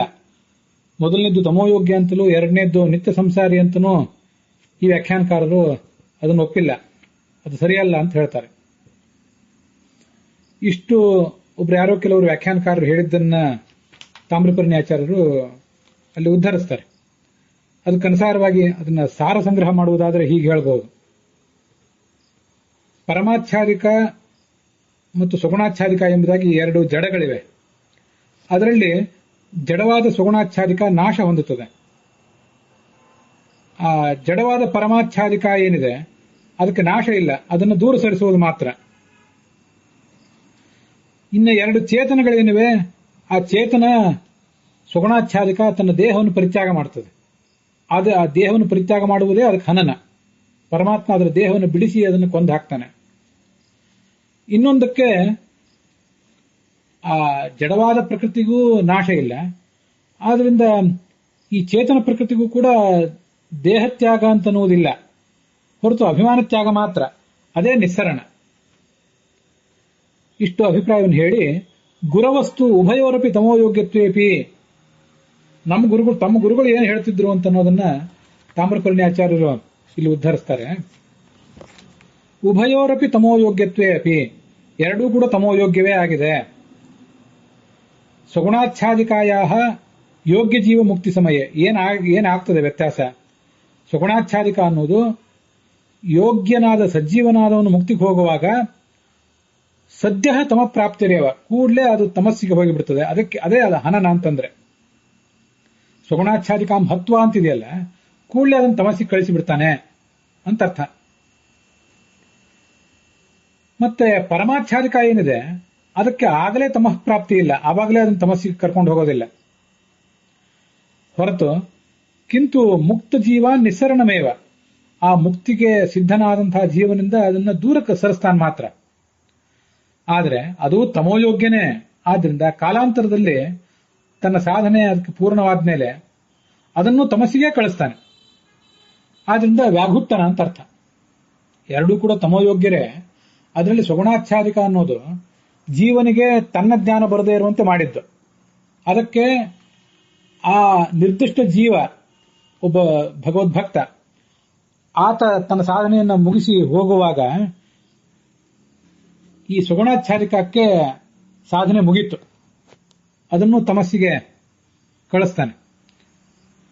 ವಸ್ತುತಃ ತಮಸ್ಸಿಗೆ ಆಗಲೇ ಕಳಿಸೋದಿಲ್ಲ, ಆ ಆ ಚತುರ್ಮುಖ ಬ್ರಹ್ಮನ ಆ ಸೃಷ್ಟಿ ಮುಗಿಬೇಕು. ತಮಸ್ಸಿಗೆ ಕಳಿಸುವುದಂದ್ರೆ ತಮಸ್ಸಿಗೆ ಹೋಗ್ಲಿಕ್ಕೆ ಬೇಕಾದ ಸಾಧನೆ ಎಲ್ಲ ಅದರದ್ದು ಆಗಿದೆ ಅಂತ ಅರ್ಥ. ಈ ತರ ಅರ್ಥ ಅದಕ್ಕೆ. ಆದರೆ ಭಗವಂತನ ಸ್ವರೂಪವೇ ಜೀವನಿಗೆ ತಿಳಿಯದೇ ಇರುವಂತೆ ಮಾಡಿರುವಂತಹ ಇನ್ನೊಂದು ಪ್ರಕೃತಿ ಏನಿದೆಯಲ್ಲ, ಅದು ಹೆಚ್ಚು ಪಾಪಿಷ್ಠವಾದದ್ದು ಅಂತ ತಿಳ್ಕೋಬೇಕು ನಾವು. ಈ ತಾಮ್ರಪರ್ಣಿ ಆಚಾರ್ಯರ ಗುರುಗಳ ಆ ಅಭಿಪ್ರಾಯ ನೋಡಿದ್ರೆ, ಸುಗುಣಾಚ್ಛಾದಿಕ ಪ್ರಕೃತಿದು ಆಗಲೇ ಸಾಧನೆ ಮುಗಿತ್ತು, ತಮಸ್ಸಿಗೆ ಹೋಲಿಕ್ಕೆ ಅದು ರೆಡಿಯಾಗಿದೆ. ಆದರೆ ಪರಮಾಚ್ಛಾದಿಕ ಅವಿದ್ಯಾದ್ದು ಇನ್ನಷ್ಟು ಸಾಧನೆ ಇದೆ. ಆ ಜೀವನಿಗೆ, ಆ ನಿರ್ದಿಷ್ಟ ಭಗವದ್ಭಕ್ತನಿಗೆ ಭಗವಂತನ ಧ್ಯಾನ ಆಗದೇ ಇರುವಂತೆ ಅದು ತಡೆಗಟ್ಟಿ ಮುಂದೆ ತನ್ನ ಸಾಧನೆಯನ್ನ ಕಾಲಾಂತರದಲ್ಲಿ ಪೂರ್ಣ ಮಾಡಿಕೊಂಡು ಕಾಲಾಂತರೇ ಸ್ವಸಾಧನ ಸಂಪೂರ್ತ್ಯ, ಆಮೇಲೆ ಅದು ತಮೋಯೋಗ್ಯವಾಗ್ತದೆ. ಆದ್ರಿಂದ ಆ ಕಾಲದಲ್ಲಿ ಅದಕ್ಕೆ ಹನನ ಇಲ್ಲ, ಮುಂದೆ ಹನನ ಇದ್ದೇ ಇದೆ ಅದಕ್ಕೂ, ಈಗಿಲ್ಲ ಅಷ್ಟೇ. ಅನಂತಾಚ್ಛಾದಿನಿ ಹರೇಹೇ ನ ವಿಷ್ಣುಂ ಛಾದಯತ್ಯೇಷ ತಜ್ಞಾನಂ ಛಾದಯತ್ ಪರಂ ಅಂತನ್ನುವಲ್ಲಿ ಅನಂತಾಚ್ಛಾದಿನಿ ಅಂತ ಶಬ್ದ ಇದೆಯಲ್ಲ, ಅನಂತ ಅಂದ್ರೆ ಅನಂತ ಎಂಬುದು ಭಗವಂತನನ್ನ ಹೇಳುವಂತ ಶಬ್ದ. ಅನಂತಸ್ಯ ಪರಮಸ್ಯ ಆಚ್ಛಾದಿನಿ, ಅನಂತಸ್ಯ ಆಚ್ಛಾದಿನಿ ಅನಂತಾಚ್ಛಾದಿನಿ ಅಂತ ಷಟ್ಟಿ ತತ್ಪುರುಷ ಸಮಾಸ ಅಲ್ಲಿ. ಮುಂದೆ ಹರೇಹ ಅಂತಿದೆಯಲ್ಲ, ಹರೇಹ ಭಗವಂತನ ಅಧೀನವಾದದ್ದು ಅಂತ ಅರ್ಥ. ಇದು ಈ ಹಿಂದಿನ ವ್ಯಾಖ್ಯಾನಗಳಲ್ಲಿ ಅನಂತ ಅಂದರೆ ಪ್ರತ್ಯೇಕ ಶಬ್ದ. ಅದು ಹರೇಹ ಆಚ್ಛಾದನೆ, ಹರೇಹ ಅಂತ ಶಬ್ದ ಮುಂದೆ ಇದ್ರೂ ಕೂಡ ಹರಿಯನ್ನು ಮುಚ್ಚಿ ಹಾಕಿರುವ ಈ ಪ್ರಕೃತಿಯು ಅನಂತವಾಗಿದೆ ಅಂತ ಅರ್ಥ ಮಾಡಿದ್ರು.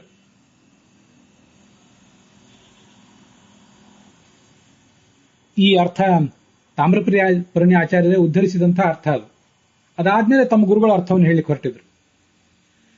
ಇನ್ನ ಒಂದು ಪ್ರಕೃತಿ ತಮೋಯೋಗ್ಯ, ಮತ್ತೊಂದು ಪ್ರಕೃತಿ ನಿತ್ಯ ಸಂಸಾರಿ ಅಂತ ಹೇಳುವವರು ಕೂಡ ಹರೇಹೇ ಆಚ್ಛಾದಿನಿ, ಹರಿಯನ್ನು ಮುಚ್ಚಿರುವ ಪ್ರಕೃತಿಯು ಅನಂತವಾಗಿದೆ ಅಂತ ಮೂರು ಶಬ್ದಗಳನ್ನು ಹರೇಹೇ ಆಚ್ಛಾದಿನಿ ಅನಂತ ಅಂತ ಹೀಗೆ ಅನ್ವಯದಲ್ಲಿ ಜೋಡಿಸಿದ್ರು. ತಾಮ್ರಪರ್ಣಿ ಆಚಾರ್ಯರ ಗುರುಗಳು ಹೇಳಿದ ಅರ್ಥದಲ್ಲಿ ಹರೇ ಅನಂತಾಚ್ಛಾದಿನಿ ಅನ್ನೋದು ಷಟ್ಟಿ ತತ್ಪುರುಷ ಸಮಾಸ. ಅವೆರಡು ಪ್ರತ್ಯೇಕ ಶಬ್ದಗಳಲ್ಲ. ಅನಂತನಾಮಕನಾದ ಭಗವಂತನನ್ನು ಮುಚ್ಚಿರುವ ಶಕ್ತಿ ಅದು. ಹರೇಹೇ ಭಗವಂತನ ಅಧೀನವಾದದ್ದು. ಆದ್ರಿಂದ ವಿಷ್ಣುವನ್ನದು ಮುಚ್ಚಾಕೋದಿಲ್ಲ. ಆ ವಿಷ್ಣುವಿನ ಜ್ಞಾನ ಜೀವನಿಗೆ ಬರದೇ ಇರುವಂತೆ ಮಾಡ್ತದೆ ಮಾತ್ರ. ಹೀಗೆ ಹರೇಹ ಅಧೀನ ಎಂಬುದಾಗಿ ಅದಕ್ಕೆ ಅರ್ಥ ಮಾಡಬೇಕು. ಅಂತೂ ತಾಮ್ರಪರ್ಣಿ ಆಚಾರ್ಯರ ಗುರುಗಳ ಅಭಿಪ್ರಾಯದಂತೆ ಎರಡೂ ಕೂಡ ತಮೋಯೋಗ್ಯಗಳೇ. ಆ ಎರಡಕ್ಕೂ ಕೂಡ ನಾಶ ಇದೆ. ಮೊದಲನೇದಕ್ಕೆ ಆಗಲೇ ನಾಶ, ಮತ್ತೆ ಅದನ್ನ ತಮಸ್ಸಿಗೆ ಕಳಿಸಲಿಕ್ಕೆ ಸಿದ್ಧ ಮಾಡೋದು. ಎರಡನೇದಕ್ಕೆ ಕಾಲಾಂತರದಲ್ಲಿ ತಮಃ ಪ್ರಾಪ್ತಿ ಅಂತ ಹೀಗೆ ಅರ್ಥ ಮಾಡಬೇಕು. ಹೀಗೆ ಎರಡು ವ್ಯಾಖ್ಯಾನಗಳನ್ನ, ಎರಡು ರೀತಿಯಾಗಿ ಮುಖ್ಯ ವ್ಯಾಖ್ಯಾನಗಳು. ಮೊದಲನೇ ಒಂದು ವ್ಯಾಖ್ಯಾನ ಈಗಾಗಲೇ ನಾನು ಅದನ್ನು ಹೇಳಿದೆ. ಬನ್ನಂಜೆ ಗೋವಿಂದಾಚಾರ್ಯರು ಮತ್ತು ನಮ್ಮ ಗುರುಗಳಾದಂತಹ ಅಯೋಧನ ಪುರಾಣಿಕಾಚಾರ್ಯರು ಮೊದಲಾದವರು ಅದನ್ನ ತಮ್ಮ ವ್ಯಾಖ್ಯಾನಗಳಲ್ಲಿ ಬರೆದಿದ್ದಾರೆ. ಸಗುಣಾಚ್ಛಾದಿಕ ಪ್ರಕೃತಿ ತಮೋಯೋಗ್ಯ, ಮತ್ತೆ ಪರಮಾಚ್ಛಾದಿಕ ಪ್ರಕೃತಿ ಎಂಬುದು ನಿತ್ಯ ಸಂಸಾರಿ. ಇದು ಅವರಿಬ್ಬರ ಮತ. ಇನ್ನು ಅನೇಕ ಜನ ಪ್ರಾಚೀನರ ಮತವೂ ಕೂಡ. ಇದೊಂದು ಮತವನ್ನು ಪ್ರಧಾನವಾಗಿ ಪರಿಗಣಿಸಬೇಕು. ಎರಡನೇ ಮತ, ಎರಡೂ ಕೂಡ ತಮೋಯೋಗ್ಯವೇ, ಎರಡಕ್ಕೂ ಕೂಡ ಹನನ ಇದ್ದೇ ಇದೆ. ಒಂದಕ್ಕೆ ಸುಗುಣಾಚ್ಛಾದಿಕೆಗೆ ಆವಾಗಲೇ ಹನನ, ಜೀವ ಮುಕ್ತನಾಗುವಾಗಲೇ ಹನನ. ಪರಮಾಚ್ಛಾದಿಕಕ್ಕೆ ಕಾಲಾಂತರೇಣ ಹನನ. ಇದು ಎರಡನೇ ವ್ಯಾಖ್ಯಾನ. ಎರಡೂ ಕೂಡ ತಮೋಯೋಗ್ಯ ಅಂತನ್ನುವುದು ಎರಡನೇ ವ್ಯಾಖ್ಯಾನ. ಒಂದು ತಮೋಯೋಗ್ಯ, ಒಂದು ನಿತ್ಯ ಸಂಸಾರಿ ಅಂತನ್ನುವುದು ಮೊದಲನೇ ವ್ಯಾಖ್ಯಾನ. ಎರಡೂ ಕೂಡ ತಮೋಯೋಗ್ಯವೇ ಆಗಿದೆ ಅಂತ ಹೇಳುವಂತಹ ಎರಡನೇ ವ್ಯಾಖ್ಯಾನ ಏನಿದೆ, ಅದರಲ್ಲಿ ಇನ್ನೂ ಒಂದು ಅಭಿಪ್ರಾಯನೂ ಇದೆ. ಅದನ್ನು ತಾಮ್ರಪರ್ಣಿ ಶ್ರೀನಿವಾಸಾಚಾರ್ಯರು ಹೇಳಿದ್ದನ್ನು ನಾವು ಈಗಾಗಲೇ ನೋಡಿದ್ವಿ. ಆ ಜಡವಾದ ಪ್ರಕೃತಿ ಎರಡಿದೆ, ಚೇತನವಾದ ಪ್ರಕೃತಿ ಎರಡಿದೆ ಅಂತ ಹೇಳಿ, ಜಡವಾದ ಪ್ರಕೃತಿಯಲ್ಲಿ ಸಗುಣಾಚ್ಛಾದಿಕ ನಷ್ಟ ಹೊಂದುತ್ತದೆ, ಪರಮಾಚ್ಛಾದಿಕ ನಾಶ ಹೊಂದೋದಿಲ್ಲ. ಹಾಗೆ ಆ ಚೇತನವಾದ ಪ್ರಕೃತಿಗಳಲ್ಲಿ ಒಂದು ತಾನು ಕೂಡ ತನ್ನ ದೇಹವನ್ನು ಪರಿತ್ಯಾಗ ಮಾಡ್ತದೆ. ಸುಗುಣ ಮತ್ತು ಪರಮಾಚ್ಛಾದಿಕವಾದ ಚೇತನ ಪ್ರಕೃತಿ ತನ್ನಿಂದ ಅಭಿಮನ್ಯಮಾನವಾದ ಆ ಪರಮಾಚ್ಛಾದಿಕ ಜಡ ಪ್ರಕೃತಿಯ ಮೇಲಿನ ಅಭಿಮಾನವನ್ನು ಮಾತ್ರ ಪರಿತ್ಯಾಗ ಮಾಡ್ತದೆ, ಹೊರತು ದೇಹ ತ್ಯಾಗ ಮಾಡೋದಿಲ್ಲ. ದೇಹ ತ್ಯಾಗ ಇಲ್ಲ, ಆದ್ರಿಂದ ಅದಕ್ಕೆ ವ್ಯಾಘುಟ್ಟನೆ ಇಲ್ಲ ಅಂತ ಹೀಗೆ ಬರೆದಿದ್ದಾರೆ. ಹೀಗೆ ಎರಡೂ ಪ್ರಕೃತಿಗಳು ಕೂಡ ತಮೋಯೋಗ್ಯವೇ ಅಂತ ಹೇಳುವಂತಹ ಅಭಿಪ್ರಾಯ ಏನಿದೆಯಲ್ಲ, ಈ ಅಭಿಪ್ರಾಯದಲ್ಲಿ ಎರಡು ಪಕ್ಷಗಳಿವೆ. ಮತ್ತೆ ಆದರೂ ಆ ಎರಡು ಪಕ್ಷಗಳಲ್ಲಿಯೂ ನಾವು ವಿಮರ್ಶೆ ಮಾಡಿ ನೋಡಿದಾಗ ತಾಮ್ರಪರ್ಣಿ ಆಚಾರ್ಯರು ಹೇಳುವಂತಹ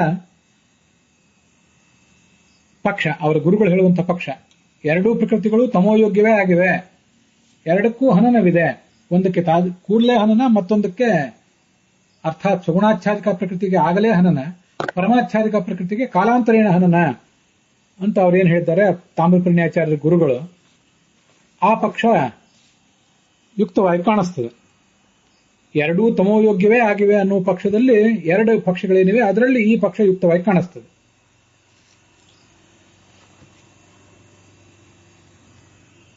ಮೊದಲನೇ ಪಕ್ಷ ಅದರಲ್ಲಿ ದೇಹತ್ಯಾಗ ಇಲ್ಲ, ಅದಕ್ಕೆ ಕೇವಲ ಅದನ್ನು ದೂರ ಸರಿಸುವುದು ಮಾತ್ರ ಅಂತನ್ನುವುದು ಯಾಕೋ ಅಷ್ಟು ಸಮಂಜಸವಾಗಿ ಕಾಣಿಸೋದಿಲ್ಲ. ಆದ್ರಿಂದ ನಾವು ಪ್ರಧಾನವಾಗಿ ಪರಿಗಣನೆ ಮಾಡಬೇಕಾದ್ದು ಎರಡೇ ಪಕ್ಷ. ಒಂದು ಪಕ್ಷದಲ್ಲಿ ಒಂದು ಸುಗುಣಾಚ್ಛಾದಿಕ ಅನ್ನೋದು ತಮೋಯೋಗ್ಯ, ಪರಮಾಚ್ಛಾದಿಕ ಅಂತ ಅನ್ನೋದು ನಿತ್ಯ ಸಂಸಾರಿ ಅನ್ನುವ ಒಂದು ಪಕ್ಷ. ಎರಡನೇ ಪಕ್ಷ ಎರಡೂ ಕೂಡ ತಮೋಯೋಗ್ಯ ಅಂತ. ಇವೆರಡನ್ನೇ ಪ್ರಧಾನವಾಗಿ ಪರಿಗಣನೆ ಮಾಡೋಣ. ಅದರಲ್ಲಿ ಯಾವುದು ಸರಿ ಯಾವುದು ತಪ್ಪು ಅಂತ ಅನ್ನೋದನ್ನೇ ಈ ಮುಂದೆ ನಾವು ನೋಡಬೇಕಾದದ್ದು. ಎರಡನೇ ಪಕ್ಷದಲ್ಲಿ ಮತ್ತೊಂದೇನು ಪ್ರಭೇದ ಇದೆ. ತಾಮ್ರಪರ್ಣಿ ಆಚಾರ್ಯರು ತಮ್ಮ ಗುರುಗಳ ಅಭಿಪ್ರಾಯವನ್ನು ಹೇಳುವುದಕ್ಕಿಂತ ಮುಂಚೆ ಉದ್ಧರಿಸಿದ ಪ್ರಭೇದ, ಅದನ್ನು ನಾವೇನು ಇಲ್ಲಿ ಸ್ವೀಕಾರ ಮಾಡಬೇಕಾಗಿಲ್ಲ, ಅದಕ್ಕಷ್ಟು ಮಾನ್ಯತೆ ಕೊಡಬೇಕಾಗಿಲ್ಲ. ತಾಮ್ರಪರ್ಣಿ ಆಚಾರ್ಯರೇ ಕೊಟ್ಟಿಲ್ಲ, ಆದ್ರಿಂದ ಅದನ್ನ ದೂರ ಇಡೋದು ಒಳ್ಳೆಯದು. ಇವೆರಡೂ ಪಕ್ಷಗಳನ್ನು ಇಲ್ಲಿವರೆಗೆ ನೋಡಿದ್ವಲ್ಲ, ಎರಡೂ ಪಕ್ಷಗಳಲ್ಲಿಯೂ ಇರುವ ಸಮಸ್ಯೆ ಏನು? ಮೊದಲನೇ ಪಕ್ಷದಲ್ಲಿ ಅರ್ಥಾತ್ ಸುಗುಣಾಚ್ಛಾದಿಕ ಅನ್ನೋದು ತಮೋಯೋಗ್ಯ, ಪರಮಾಚ್ಛಾದಿಕ ಅಂತ ಅನ್ನೋದು ನಿತ್ಯ ಸಂಸಾರಿ ಅಂತ ಹೇಳುವ ಪಕ್ಷ ಏನಿದೆಯಲ್ಲ, ಆ ಪಕ್ಷಕ್ಕೆ ಅನಂತ ಆಚ್ಛಾದಿನಿ ಹರೇಹೆ ಅನ್ನುವ ಮಾತು ಹೆಚ್ಚು ಬೆಂಬಲ ಕೊಡ್ತದೆ. ಹರೇಹೆ ಆಚ್ಛಾದಿನಿ, ಹರಿಯನ್ನು ಮುಚ್ಚಿ ಹಾಕಿರುವ ಪ್ರಕೃತಿಯು ಅನಂತ ಅಂದ್ರೆ ಅನಂತವಾಗಿದೆ, ಅದಕ್ಕೆ ಲಿಂಗದೇಹ ಭಂಗ ಇಲ್ಲ ಅಂತ ಆ ಮಾತು ಸ್ಪಷ್ಟಪಡಿಸುವಂತೆ ಕಾಣಿಸ್ತದೆ. ಈ ಸಾತ್ವಿಕರು, ರಾಜಸರು, ತಾಮಸರು ಈ ಮೂವರೇನಿದ್ದಾರೆ, ಅದರಲ್ಲಿ ಸಾತ್ವಿಕರಾದವರಿಗೆ ಮತ್ತೆ ತಾಮಸರಾದವರಿಗೆ ಇಬ್ಬರಿಗೂ ಕೂಡ ಲಿಂಗದೇಹದ ಭಂಗ ಇದ್ದೇ ಇದೆ. ಭೌತ ದೇಹ, ಅನಿರುದ್ಧ ದೇಹದ ಭಂಗ ಅಂತೂ ಎಲ್ರಿಗೂ ಇದ್ದೇ ಇದೆ. ಲಿಂಗದೇಹದ ಭಂಗ ಸಾತ್ವಿಕರಿಗೂ ಇದೆ, ತಾಮಸರಿಗೂ ಇದೆ. ಆದರೆ ರಾಜಸರಿಗೆ ಅಂದ್ರೆ ನಿತ್ಯ ಸಂಸಾರಿಗಳಿಗೆ ಲಿಂಗದೇಹ ಭಂಗ ಇದೆಯೋ ಇಲ್ಲೋ ಅಂತ ಅನ್ನೋದನ್ನು ಒಬ್ಬೊಬ್ಬರು ಒಂದೊಂದು ರೀತಿಯಾಗಿ ವ್ಯಾಖ್ಯಾನಿಸ್ತಾರೆ. ಅವರಿಗೂ ಕೂಡ ಲಿಂಗದೇಹ ಭಂಗ ಇದೆ. ರಾಜಸರಿಗೂ ಭೌತ ದೇಹ, ಅನಿರುದ್ಧ ದೇಹ, ಅದ್ರ ಜೊತೆಗೆ ಲಿಂಗದೇಹವೂ ಭಗ್ನವಾಗಿ ಅವರು ಸುಖ ದುಃಖ ಎರಡನ್ನೂ ಅನುಭವಿಸ್ತಾ ಇರ್ತಾರೆ. ಆದ್ರಿಂದ ಅವರು ರಾಜಸರು. ಲಿಂಗದೇಹವನ್ನು ಕಳ್ಕೊಂಡು ದುಃಖವನ್ನು ಮಾತ್ರ ಅನುಭವಿಸುವವರು ತಾಮಸರು. ಲಿಂಗದೇಹವನ್ನು ಕಳ್ಕೊಂಡು ಸುಖವನ್ನು ಮಾತ್ರ ಅನುಭವಿಸುವವರು ಸಾತ್ವಿಕರು ಅಂತ ಹೀಗೆ ಒಂದು ವ್ಯಾಖ್ಯಾನ ಹೇಳ್ತಾರೆ. ಮತ್ತೊಂದು ವ್ಯಾಖ್ಯಾನದ ಪ್ರಕಾರ ಲಿಂಗದೇಹದ ಭಂಗ ಅಂತನ್ನೋದು ರಾಜಸರಿಗೆ, ನಿತ್ಯ ಸಂಸಾರಿಗಳಿಗಿಲ್ಲ. ಭೌತ ದೇಹ, ಅನಿರುದ್ಧ ದೇಹದ ಭಂಗ ಮಾತ್ರ ಅವರಿಗೆ. ಅವರು ಈ ಭೂಮಿ, ಸ್ವರ್ಗ, ನರಕ ಇದರಲ್ಲೇ ಸಂಚಾರ ಮಾಡಿಕೊಂಡು ಇರ್ತಾರೆ. ಸುಖ ದುಃಖ ಎರಡನ್ನೂ ಅನುಭವಿಸಿಕೊಂಡಿರ್ತಾರೆ. ಅವರನ್ನೇ ನಿತ್ಯ ಬದ್ಧರು ಅಂತ ಹೇಳಬೇಕು ಅಂತ ಹೀಗೆ ಹೇಳ್ತಾರೆ. ನಿತ್ಯ ಸಂಸಾರಿಗಳಾದ ಜೀವರಿಗೆ ಲಿಂಗದೇಹ ಭಂಗ ಇದೆಯೋ ಇಲ್ಲೋ ಅಂತ ಅನ್ನೋದನ್ನು ಆಚಾರ್ಯ ಸ್ಪಷ್ಟವಾಗಿ ಹೇಳಲಿಲ್ಲ. ಆದ್ರಿಂದ ಈ ಒಂದು ಭಿನ್ನ ಅಭಿಪ್ರಾಯ ಎಲ್ಲ ಕಡೆ ಕಂಡು ಬರ್ತದೆ. ಅದೇನೇ ಇಲ್ಲಿ ಅನಂತ ಅಂತಂದ್ರೆ, ಅನಂತ ಅನ್ನೋ ಮಾತಿಗೆ ಏನರ್ಥ? ಸಗುಣಾಚ್ಛಾದಿಕ ಅಂತ ಅನ್ನೋದು ಮತ್ತೆ ಪರಮಾಚ್ಛಾದಿಕ ಇವೆರಡು ಪ್ರಕೃತಿಗಳು, ಚೇತನಗಳಿವು. ಚೇತನ ಅಂದಮೇಲೆ ಎಲ್ಲಾ ಚೇತನರು ಅನಾದಿಗಳೇ, ನಿತ್ಯರೇ. ಅದ್ರಲ್ಲಿ ಅನಂತ ಅಂತ ಹೇಳುವುದಕ್ಕೆ ಅರ್ಥ ಏನು? ಅನಂತ ಅಂದ್ರೆ ಜೀವ ಸ್ವರೂಪ ಅನಂತ ಅಂತ ಹೇಳುವುದಕ್ಕೆ ಅರ್ಥವೇ ಇಲ್ಲ. ಅದನ್ನ ಇಲ್ಲಿ ಹೇಳಬೇಕಾಗಿಲ್ಲ. ಜೀವ ಸ್ವರೂಪ ಅಂತ ಅನ್ನೋದು ಯಾವ ಕಾಲಕ್ಕೂ ಅನಂತವೇ. ಹಾಗಾದ್ರೆ ಅನಂತ ಅಂತ ಹೇಳುವುದಕ್ಕೆ ಬೇರೆ ಉದ್ದೇಶ ಇದ್ದಿರಬೇಕು. ಜಡವಾದ ಭೌತಿಕ ದೇಹ ಅಂತೂ ನಾಶ ಆಗಬೇಕು, ಅನಿರುದ್ಧ ದೇಹವೂ ನಾಶ ಹೊಂದಬೇಕು, ಮತ್ತೆ ಲಿಂಗದೇಹ ಏನಿದೆ ಅದು ನಾಶ ಹೊಂದೋದಿಲ್ಲ ಈ ಪರಮಾಚ್ಛಾದಿಕ ಪ್ರಕೃತಿಗೆ. ಆದ್ರಿಂದ ಅದನ್ನು ಅನಂತ ಅಂತ ಹೇಳಬೇಕು ಅಂತ ಒಂದು ಅಭಿಪ್ರಾಯ ಕೇಳಿ ಬರ್ತದೆ.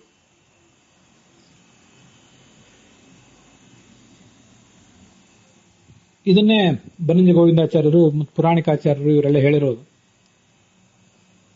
ತಮ್ಮ ವ್ಯಾಖ್ಯಾನಗಳಲ್ಲಿ ಸೂಚನೆ ಮಾಡಿರುವಂತಹ ಅಭಿಪ್ರಾಯ ಇದೇನೆ. ಆದರೆ ಈ ಅಭಿಪ್ರಾಯಕ್ಕೆ ಉಭಯ ಅಥಾನ್ಯ ಪ್ರಕೃತಿ ದುಷ್ಟೇ ಅಂತ ಭಾಗವತ ತಾತ್ಪರ್ಯದಲ್ಲಿ ಎರಡೂ ಪ್ರಕೃತಿಗಳು ದುಷ್ಟ ಅಂತ ಹೇಳಿದ್ದಾರಲ್ಲ, ಆ ದುಷ್ಟ ಅನ್ನೋ ಮಾತಿನ ವಿರೋಧ ಇದೆ ಈ ವ್ಯಾಖ್ಯಾನಕ್ಕೆ. ಎರಡರಲ್ಲಿ ಒಂದು ತಮೋಯೋಗ್ಯ, ಮತ್ತೊಂದು ನಿತ್ಯ ಸಂಸಾರಿ ಆದರೆ ಎರಡನ್ನು ದುಷ್ಟ ಅಂತ ಹೇಳಿದ್ದು ಹೇಗೆ? ಅದನ್ನು ಹೊಂದಾಣಿಕೆ ಮಾಡೋದು ಕಷ್ಟ ಆಗ್ತದೆ. ಆದ್ರಿಂದ ದುಷ್ಟ ಎಂಬ ಶಬ್ದಕ್ಕೆ ಮತ್ತೇನೋ ಅರ್ಥಾಂತರ ಮಾಡಬೇಕಾಗ್ತದೆ. ದುಷ್ಟ ಅಂದ್ರೆ ಸಾತ್ವಿಕ ಅಲ್ಲ ಅಂತ ಅರ್ಥ. ಅದರಲ್ಲಿ ಸಾತ್ವಿಕ ಅಲ್ಲ ಅಂದ ಮೇಲೆ ಸಗುಣಾಚ್ಛಾದಿಕ ಆಗಿದ್ದು ನರಕಕ್ಕೆ ಹೋಗ್ತದೆ, ದುರ್ಗತಿಗೆ ಹೋಗ್ತದೆ. ಇನ್ನ ಪರಮಾಚ್ಛಾದಿಕ ಆದದ್ದು ಸಾತ್ವಿಕ ಅಲ್ಲ, ಅದು ದುಷ್ಟ ಅಂದ್ರೆ ಅದು ನಿತ್ಯ ತಮಸ್ಸಿಗೆ ಹೋಗುವಂಥದ್ದಲ್ಲ, ಹೊರತು ನಿತ್ಯ ಸಂಸಾರಿ ಆದದ್ದು ಅಂತ ದುಷ್ಟ ಅಂತ ಅನ್ನೋದಕ್ಕೆ ಸಾತ್ವಿಕ ಅಲ್ಲ ಅಂತ ಅರ್ಥ ಮಾಡಬೇಕಾಗ್ತದೆ. ಸಾತ್ವಿಕ ಅಲ್ಲ ಅಂದ್ರೆ ಒಂದು ನಿತ್ಯ ಸಂಸಾರಿ, ಒಂದು ತಮೋಯೋಗ್ಯ ಅಂತ ಎರಡು ಅರ್ಥ ಹೀಗೆ ಹೇಳಬೇಕಾಗ್ತದೆ.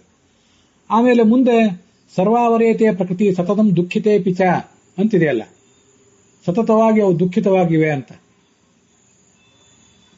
ಆ ಸತತಂ ದುಃಖಿತೇ ಪಿಚ ಅನ್ನುವಲ್ಲಿಯೂ ಕೂಡ ಎರಡೂ ದುಃಖಿಗಳಾಗಿರೋದು ಹೇಗೆ? ಸತತವಾಗಿ ಯಾವ ಕಾಲಕ್ಕೂ ದುಃಖಿಗಳಾಗಿರೋದು ಹೇಗೆ? ಒಂದು ನಿತ್ಯ ಸಂಸಾರಿ, ಮತ್ತೊಂದು ತಮೋಯೋಗ್ಯ ಆಗಿಬಿಟ್ರೆ.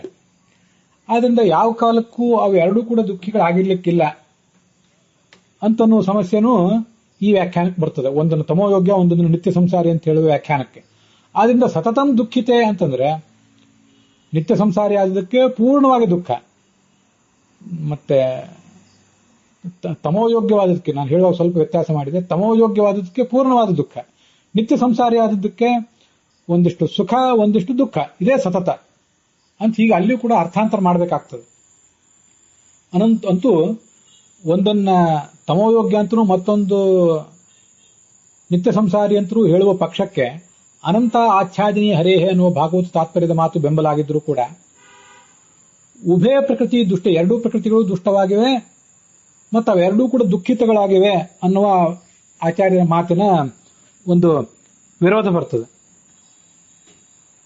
ಇನ್ನು ಎರಡನ್ನೂ ಕೂಡ ತಮೋಯೋಗ್ಯ ಅಂತ ಹೇಳುವ ಎರಡನೇ ಪಕ್ಷ ಇದೆಯಲ್ಲ, ಆ ಪಕ್ಷದಲ್ಲಿ ಮತ್ತೂ ಒಂದು ಸಮಸ್ಯೆ ಇದೆ. ಎರಡನ್ನೂ ತಮೋಯೋಗ್ಯ ಅಂತ ಹೇಳುವ ಪಕ್ಷಕ್ಕೆ ದುಷ್ಟೆ ಅಂತ ಅಥಾನ್ಯ ಪ್ರಕೃತಿ ದುಷ್ಟೆ ಎಂಬ ಮಾತಿನ ಬೆಂಬಲ ಇದೆ, ಸತತಂ ದುಃಖಿತೆ ಅಪಿರಿ ಎಂಬ ಮಾತಿನ ಬೆಂಬಲ ಇದೆ. ಆದರೆ ಅನಂತ ಆಚ್ಛಾದಿನಿ ಹರೇಹೇ ಅಂತಂಬಲ್ಲಿ ಹರಿಯನ್ನು ಮುಚ್ಚಿರುವ ಆ ಪ್ರಕೃತಿ ಎಂಬುದು ಅನಂತ ಅಂತಿದೆಯಲ್ಲ ಶಬ್ದ, ಅನಂತ ಎಂಬುದು ಹೇಗೆ ಅನ್ನುವ ಮಾತಿನ ತೊಡಕಿದೆ. ಅದಕ್ಕಾಗಿಯೇ ಅನಂತ ಎಂಬುದರೆ ಆ ಪ್ರಕೃತಿ, ಅನಂತ ಎಂಬುದು ಪ್ರಕೃತಿಗೆ ವಿಶೇಷಣ ಅಲ್ಲ, ಅನಂತ ಎಂಬುದು ಅನಂತ ಎಂಬ ಭಗವಂತನ ನಾಮ ಅಂತ ವ್ಯಾಖ್ಯಾನ ಅವರು ಮಾಡಿದ್ದಾರೆ. ಆದರೆ ಅನಂತಸ್ಯ ಆಚ್ಛಾದಿನಿ ಅನಂತಾಚ್ಛಾದಿನಿ ಅಂತ ಷಟ್ಟಿ ತತ್ವ ಸಮಾಸ ಮಾಡಿ ಅನಂತ ರೂಪಿಯಾದ ಭಗವಂತ ಅಂತ ಮಾಡಿಕೊಂಡು ಮುಂದೆ ಹರೇಹೇ ಹರಿಯ ಅಧೀನ ಅಂತ ಅಧ್ಯಾಹಾರ ಮಾಡಿಕೊಂಡು ವ್ಯಾಖ್ಯಾನ ಮಾಡುವುದೇನಿದೆ ಅದು ಭಾಷಾ ಶೈಲಿ ದೃಷ್ಟಿಯಿಂದ ಅಷ್ಟು ಉಚಿತ ಆಗುವಂಥದ್ದಾಗಿ ಕಾಣಿಸೋದಿಲ್ಲ. ಅಂತೂ ಈ ಎರಡೂ ವ್ಯಾಖ್ಯಾನಗಳಲ್ಲಿ ಒಂದಲ್ಲ ಒಂದು ಸಮಸ್ಯೆ ಇದೆ. ಎರಡೂ ವ್ಯಾಖ್ಯಾನಗಳಿಗೂ ಭಾಗವತ ತಾತ್ಪರ್ಯದ ಎಲ್ಲಾ ಮಾತುಗಳು ಕೂಡ ಪೂರ್ಣವಾದ ಬೆಂಬಲವನ್ನು ಕೊಡೋದಿಲ್ಲ. ಸ್ವಲ್ಪ ಸಮಸ್ಯೆಯೇ ಅದಕ್ಕಿದೆ.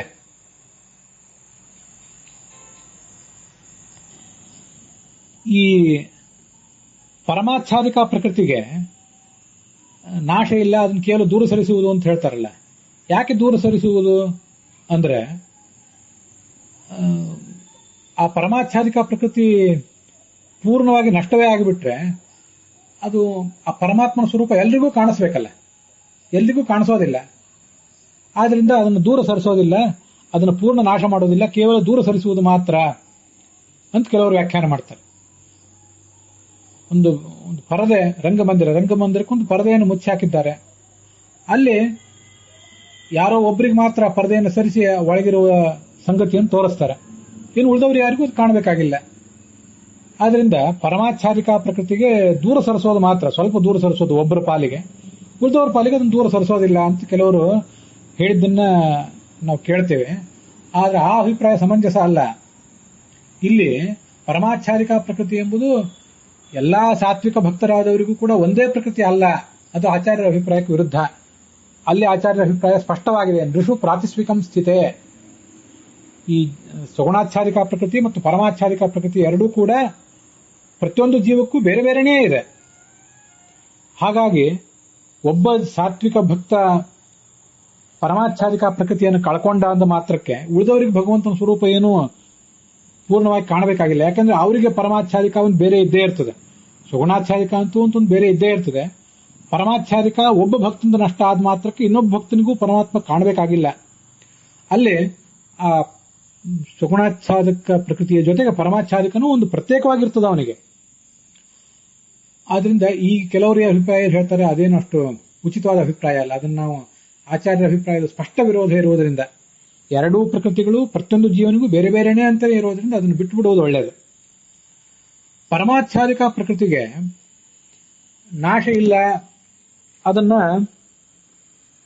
ದೂರ ಸರಿಸುವುದು ಮಾತ್ರ ಅಂತ ಹೇಳ್ತಾರಲ್ಲ, ಯಾಕೆ ಅದನ್ನು ದೂರ ಸರಿಸುವುದು? ಅದಕ್ಕೆ ಪೂರ್ಣವಾಗಿ ನಮಗೆ ಸಮಾಧಾನ ಆಗೋದಿಲ್ಲ. ಈಗಿರುವ ಪ್ರಮಾಣಗಳ ಆಧಾರದಿಂದ ಸಮಾಧಾನಕರವಾದಂಥ ಉತ್ತರ ನಮಗೇನು ಸಿಗೋದಿಲ್ಲ. ತಾಮ್ರಪರ್ಣಿ ಆಚಾರ್ಯ ಹೇಳಿದ ಒಂದು ಅಭಿಪ್ರಾಯ ಸ್ವಲ್ಪ ಮಟ್ಟಿಗೆ ಸಮಾಧಾನ ಕೊಡುವಂತೆ ಕಾಣಿಸ್ತದೆ. ಪರಮಾಚ್ಛಾದಿಕ ಪ್ರಕೃತಿಯ ಸಾಧನ ಇನ್ನೂ ಪೂರ್ಣವಾಗಿರೋದಿಲ್ಲ. ಆ ಸಾತ್ವಿಕ ಭಕ್ತನ ಸಾಧನ ಪೂರ್ಣ ಆಗಿರಬಹುದು, ಆದರೆ ಪರಮಾಚ್ಛಾದಿಕ ಪ್ರಕೃತಿಯ ಸಾಧನ ಇನ್ನೂ ಪೂರ್ಣವಾಗಿರೋದಿಲ್ಲ. ಆದ್ರಿಂದ ಕಾಲಾಂತರದಲ್ಲಿ ಅದು ಸಾಧನೆ ಮಾಡಿಕೊಂಡು ಆಮೇಲೆ ಅದು ಕೂಡ ನಾಶ ಹೊಂದುತ್ತದೆ ಅಂತ ಅಭಿಪ್ರಾಯ, ತಾಮ್ರಪರ್ಣಿ ಆಚಾರ್ಯರ ಅಭಿಪ್ರಾಯ.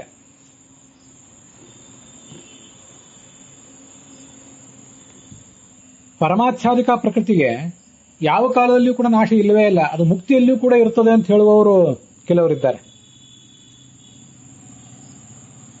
ಆ ಪರಮಾಚ್ಛಾದಿಕ ಪ್ರಕೃತಿ ಏನಿದೆಯಲ್ಲ, ಅದು ಮುಕ್ತಿಯಲ್ಲೂ ಇರೋದು ಹೇಗೆ? ಈ ಜಡವಾದ ಪ್ರಕೃತಿ, ಜಡ ಮತ್ತು ಚೇತನ ಎರಡಿದೆಯಲ್ಲ, ಜಡವಾದ ಪ್ರಕೃತಿ ಅದು ಶುದ್ಧ ಸತ್ವಾತ್ಮಕವಾದದ್ದು. ಜಡವಾದ ವಸ್ತುಗಳು ತ್ರಿಗುಣಾತ್ಮಕವಾದದ್ದು ಅಂತ ಕೆಲವು, ಶುದ್ಧ ಸತ್ವಾತ್ಮಕವಾದದ್ದು. ಮುಕ್ತ ಲೋಕದಲ್ಲಿ ಶುದ್ಧ ಸತ್ವಾತ್ಮಕವಾದ ವಸ್ತುಗಳನ್ನ ಮುಕ್ತರು ಭೋಗ ಮಾಡ್ತಾರೆ ಅಂತ ನಾವು ಕೇಳಿರ್ತೇವೆ. ಆದ್ರಿಂದ ಈ ಪರಮಾಚ್ಛಾದಿಕನ್ನು ಕೂಡ ಶುದ್ಧ ಸತ್ವಾತ್ಮಕವಾದದ್ದು, ಮುಕ್ತಿ ಲೋಕದಲ್ಲಿಯೂ ಕೂಡ ಅದು ಮುಂದುವರಿತದೆ ಅಂತ ಕೆಲವರು ಅಭಿಪ್ರಾಯ ಪಡ್ತಾರೆ. ಕೆಲವರು ವಿದ್ವಾಂಸರು ಹಾಗೆ ಅಭಿಪ್ರಾಯ ಹೇಳ್ತಾರೆ. ಆದರೆ ಅದಕ್ಕೆ ಅಭಿಮಾನಿಯಾದಂತಹ ದುಷ್ಟಶಕ್ತಿ, ನಿತ್ಯ ಸಂಸಾರಿಯೋ ಅಥವಾ ತಮೋಯೋಗ್ಯವೋ ಆದಂತಹ ದುಷ್ಟಶಕ್ತಿ, ಅದು ಕೂಡ ಮುಕ್ತ ಲೋಕದಲ್ಲಿ ಮುಂದುವರಿತದ ಹೇಗೆ? ಅದ್ಯಾಕೋ ಅಷ್ಟು ಸಮಾಧಾನವಾಗಿ ಕಾಣಿಸೋದಿಲ್ಲ ಅಭಿಪ್ರಾಯ. ಮತ್ತೆ ನಮಗೆ ಎಷ್ಟು ಪರಮಾತ್ಮನ ಜ್ಞಾನ ಆಗಬೇಕಾಗಿತ್ತೋ ಅಷ್ಟಾಗಿ ಹೋಗಿದೆ. ಅದಿನ್ನು ಮುಕ್ತ ಲೋಕದಲ್ಲಿ ಆ ಪರಮಾಚ್ಛಾದಿಕ ವಿದ್ಯೆ ಇರಬೇಕು ಯಾಕೆ? ಇರುವುದಕ್ಕೆ ಅರ್ಥ ಏನಿದೆ? ಈ ಒಂದು ಪ್ರಶ್ನೆನೂ ಬರ್ತದೆ. ಅದರಿಂದ ಮುಕ್ತ ಲೋಕದಲ್ಲಿ ಅದು ಇರಬೇಕಾಗಿಲ್ಲ ಅಂತ ಅನಿಸ್ತದೆ. ನಮಗೆ ಎಷ್ಟು ಜ್ಞಾನ ಬರಬೇಕಾಗಿದೆ ಅಷ್ಟು ಜ್ಞಾನ ಬಂದಾಗಿದೆ. ಆದರೆ ನಮಗೆ ಯಾವ ಜ್ಞಾನ ಬರಲಿಕ್ಕೆ ಸಾಧ್ಯ ಇಲ್ಲವೋ, ಯಾವುದರ ಮೇಲೆ ನಮ್ಗೆ ಅಧಿಕಾರ ಇಲ್ಲವೋ, ಆ ಜ್ಞಾನವನ್ನು ತಡೆಗಟ್ಟಬೇಕಾದದ್ದು ಆ ಪರಮಾಚ್ಛಾದಿಕ ಕರ್ತವ್ಯ. ಆದ್ರಿಂದ ಅದು ಮುಕ್ತ ಲೋಕದಲ್ಲಿ ಬೇಕು ಅಂತನೂ ಆ ಕೆಲವರು ವಿದ್ವಾಂಸರು ಅಭಿಪ್ರಾಯ ಪಡ್ತಾರೆ. ಇದಕ್ಕೆ ಸಂಬಂಧಪಟ್ಟಂತೆ ಅನೇಕ ಹಿರಿಯ ವಿದ್ವಾಂಸರನ್ನೆಲ್ಲ ನಾನು ಮಾತಾಡಿಸಿದೆ. ಅದರಲ್ಲಿ ಅವರು ಕೆಲವರು ಒಬ್ಬೊಬ್ಬರು ಒಂದೊಂದು ಅಭಿಪ್ರಾಯವನ್ನು ಹೀಗೆ ಹೇಳ್ತಾರೆ. ಮುಕ್ತ ಲೋಕದಲ್ಲಿ ಇರ್ತದೆ ಅಂತ ಕೆಲವರು, ಶುದ್ಧ ಸತ್ವಾತ್ಮಕವಾದದ್ದು ಇರೋದಿಲ್ಲ ಅಂತ ಇನ್ನು ಕೆಲವರು. ಮತ್ತೆ ಈ ಜಡವಾದಂತಹ ಪ್ರಕೃತಿ ಪರಮಾಚ್ಛಾದಿಕ ಸುಗುಣಾಚ್ಛಾದಿಕ ಅದು ನಾಶ ಹೊಂದುತ್ತದೆ ಅಂತ ಬಂತಲ್ಲ, ನಾಶ ಎಲ್ಲಿ ಹೊಂದುತ್ತದೆ, ಯಾವಾಗ ಹೊಂದುತ್ತದೆ ಅಂತೆಲ್ಲ ಸ್ಪಷ್ಟವಾಗಿ ಆಚಾರ್ಯ ಹೇಳಲಿಲ್ಲ.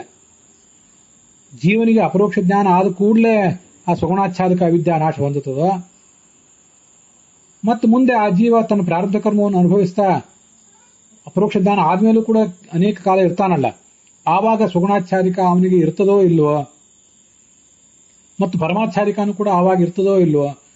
ಆವಾಗಲೂ ಇರ್ತದೆ ಅಂತ ಕೆಲವರು, ಇರೋದಿಲ್ಲ ಅಂತ ಕೆಲವರು. ಯಾವಾಗ ಅಂತ ಹೇಳಲಿಲ್ಲಲ್ಲ ಆಚಾರ್ಯರು.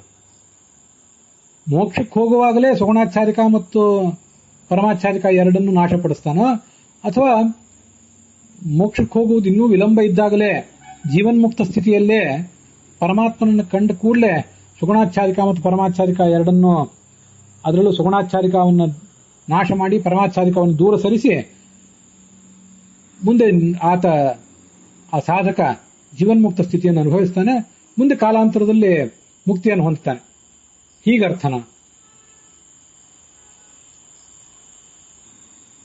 ಇದನ್ನು ಆಚಾರ್ಯರು ಸ್ಪಷ್ಟವಾಗಿ ಏನೂ ವಿವರಿಸಿಲ್ಲ. ಆದ್ದರಿಂದ ಇದ್ರ ಬಗ್ಗೆ ನಮಗೊಂದು ಭಿನ್ನಾಭಿಪ್ರಾಯನೇ ಉಳಿತದೆ.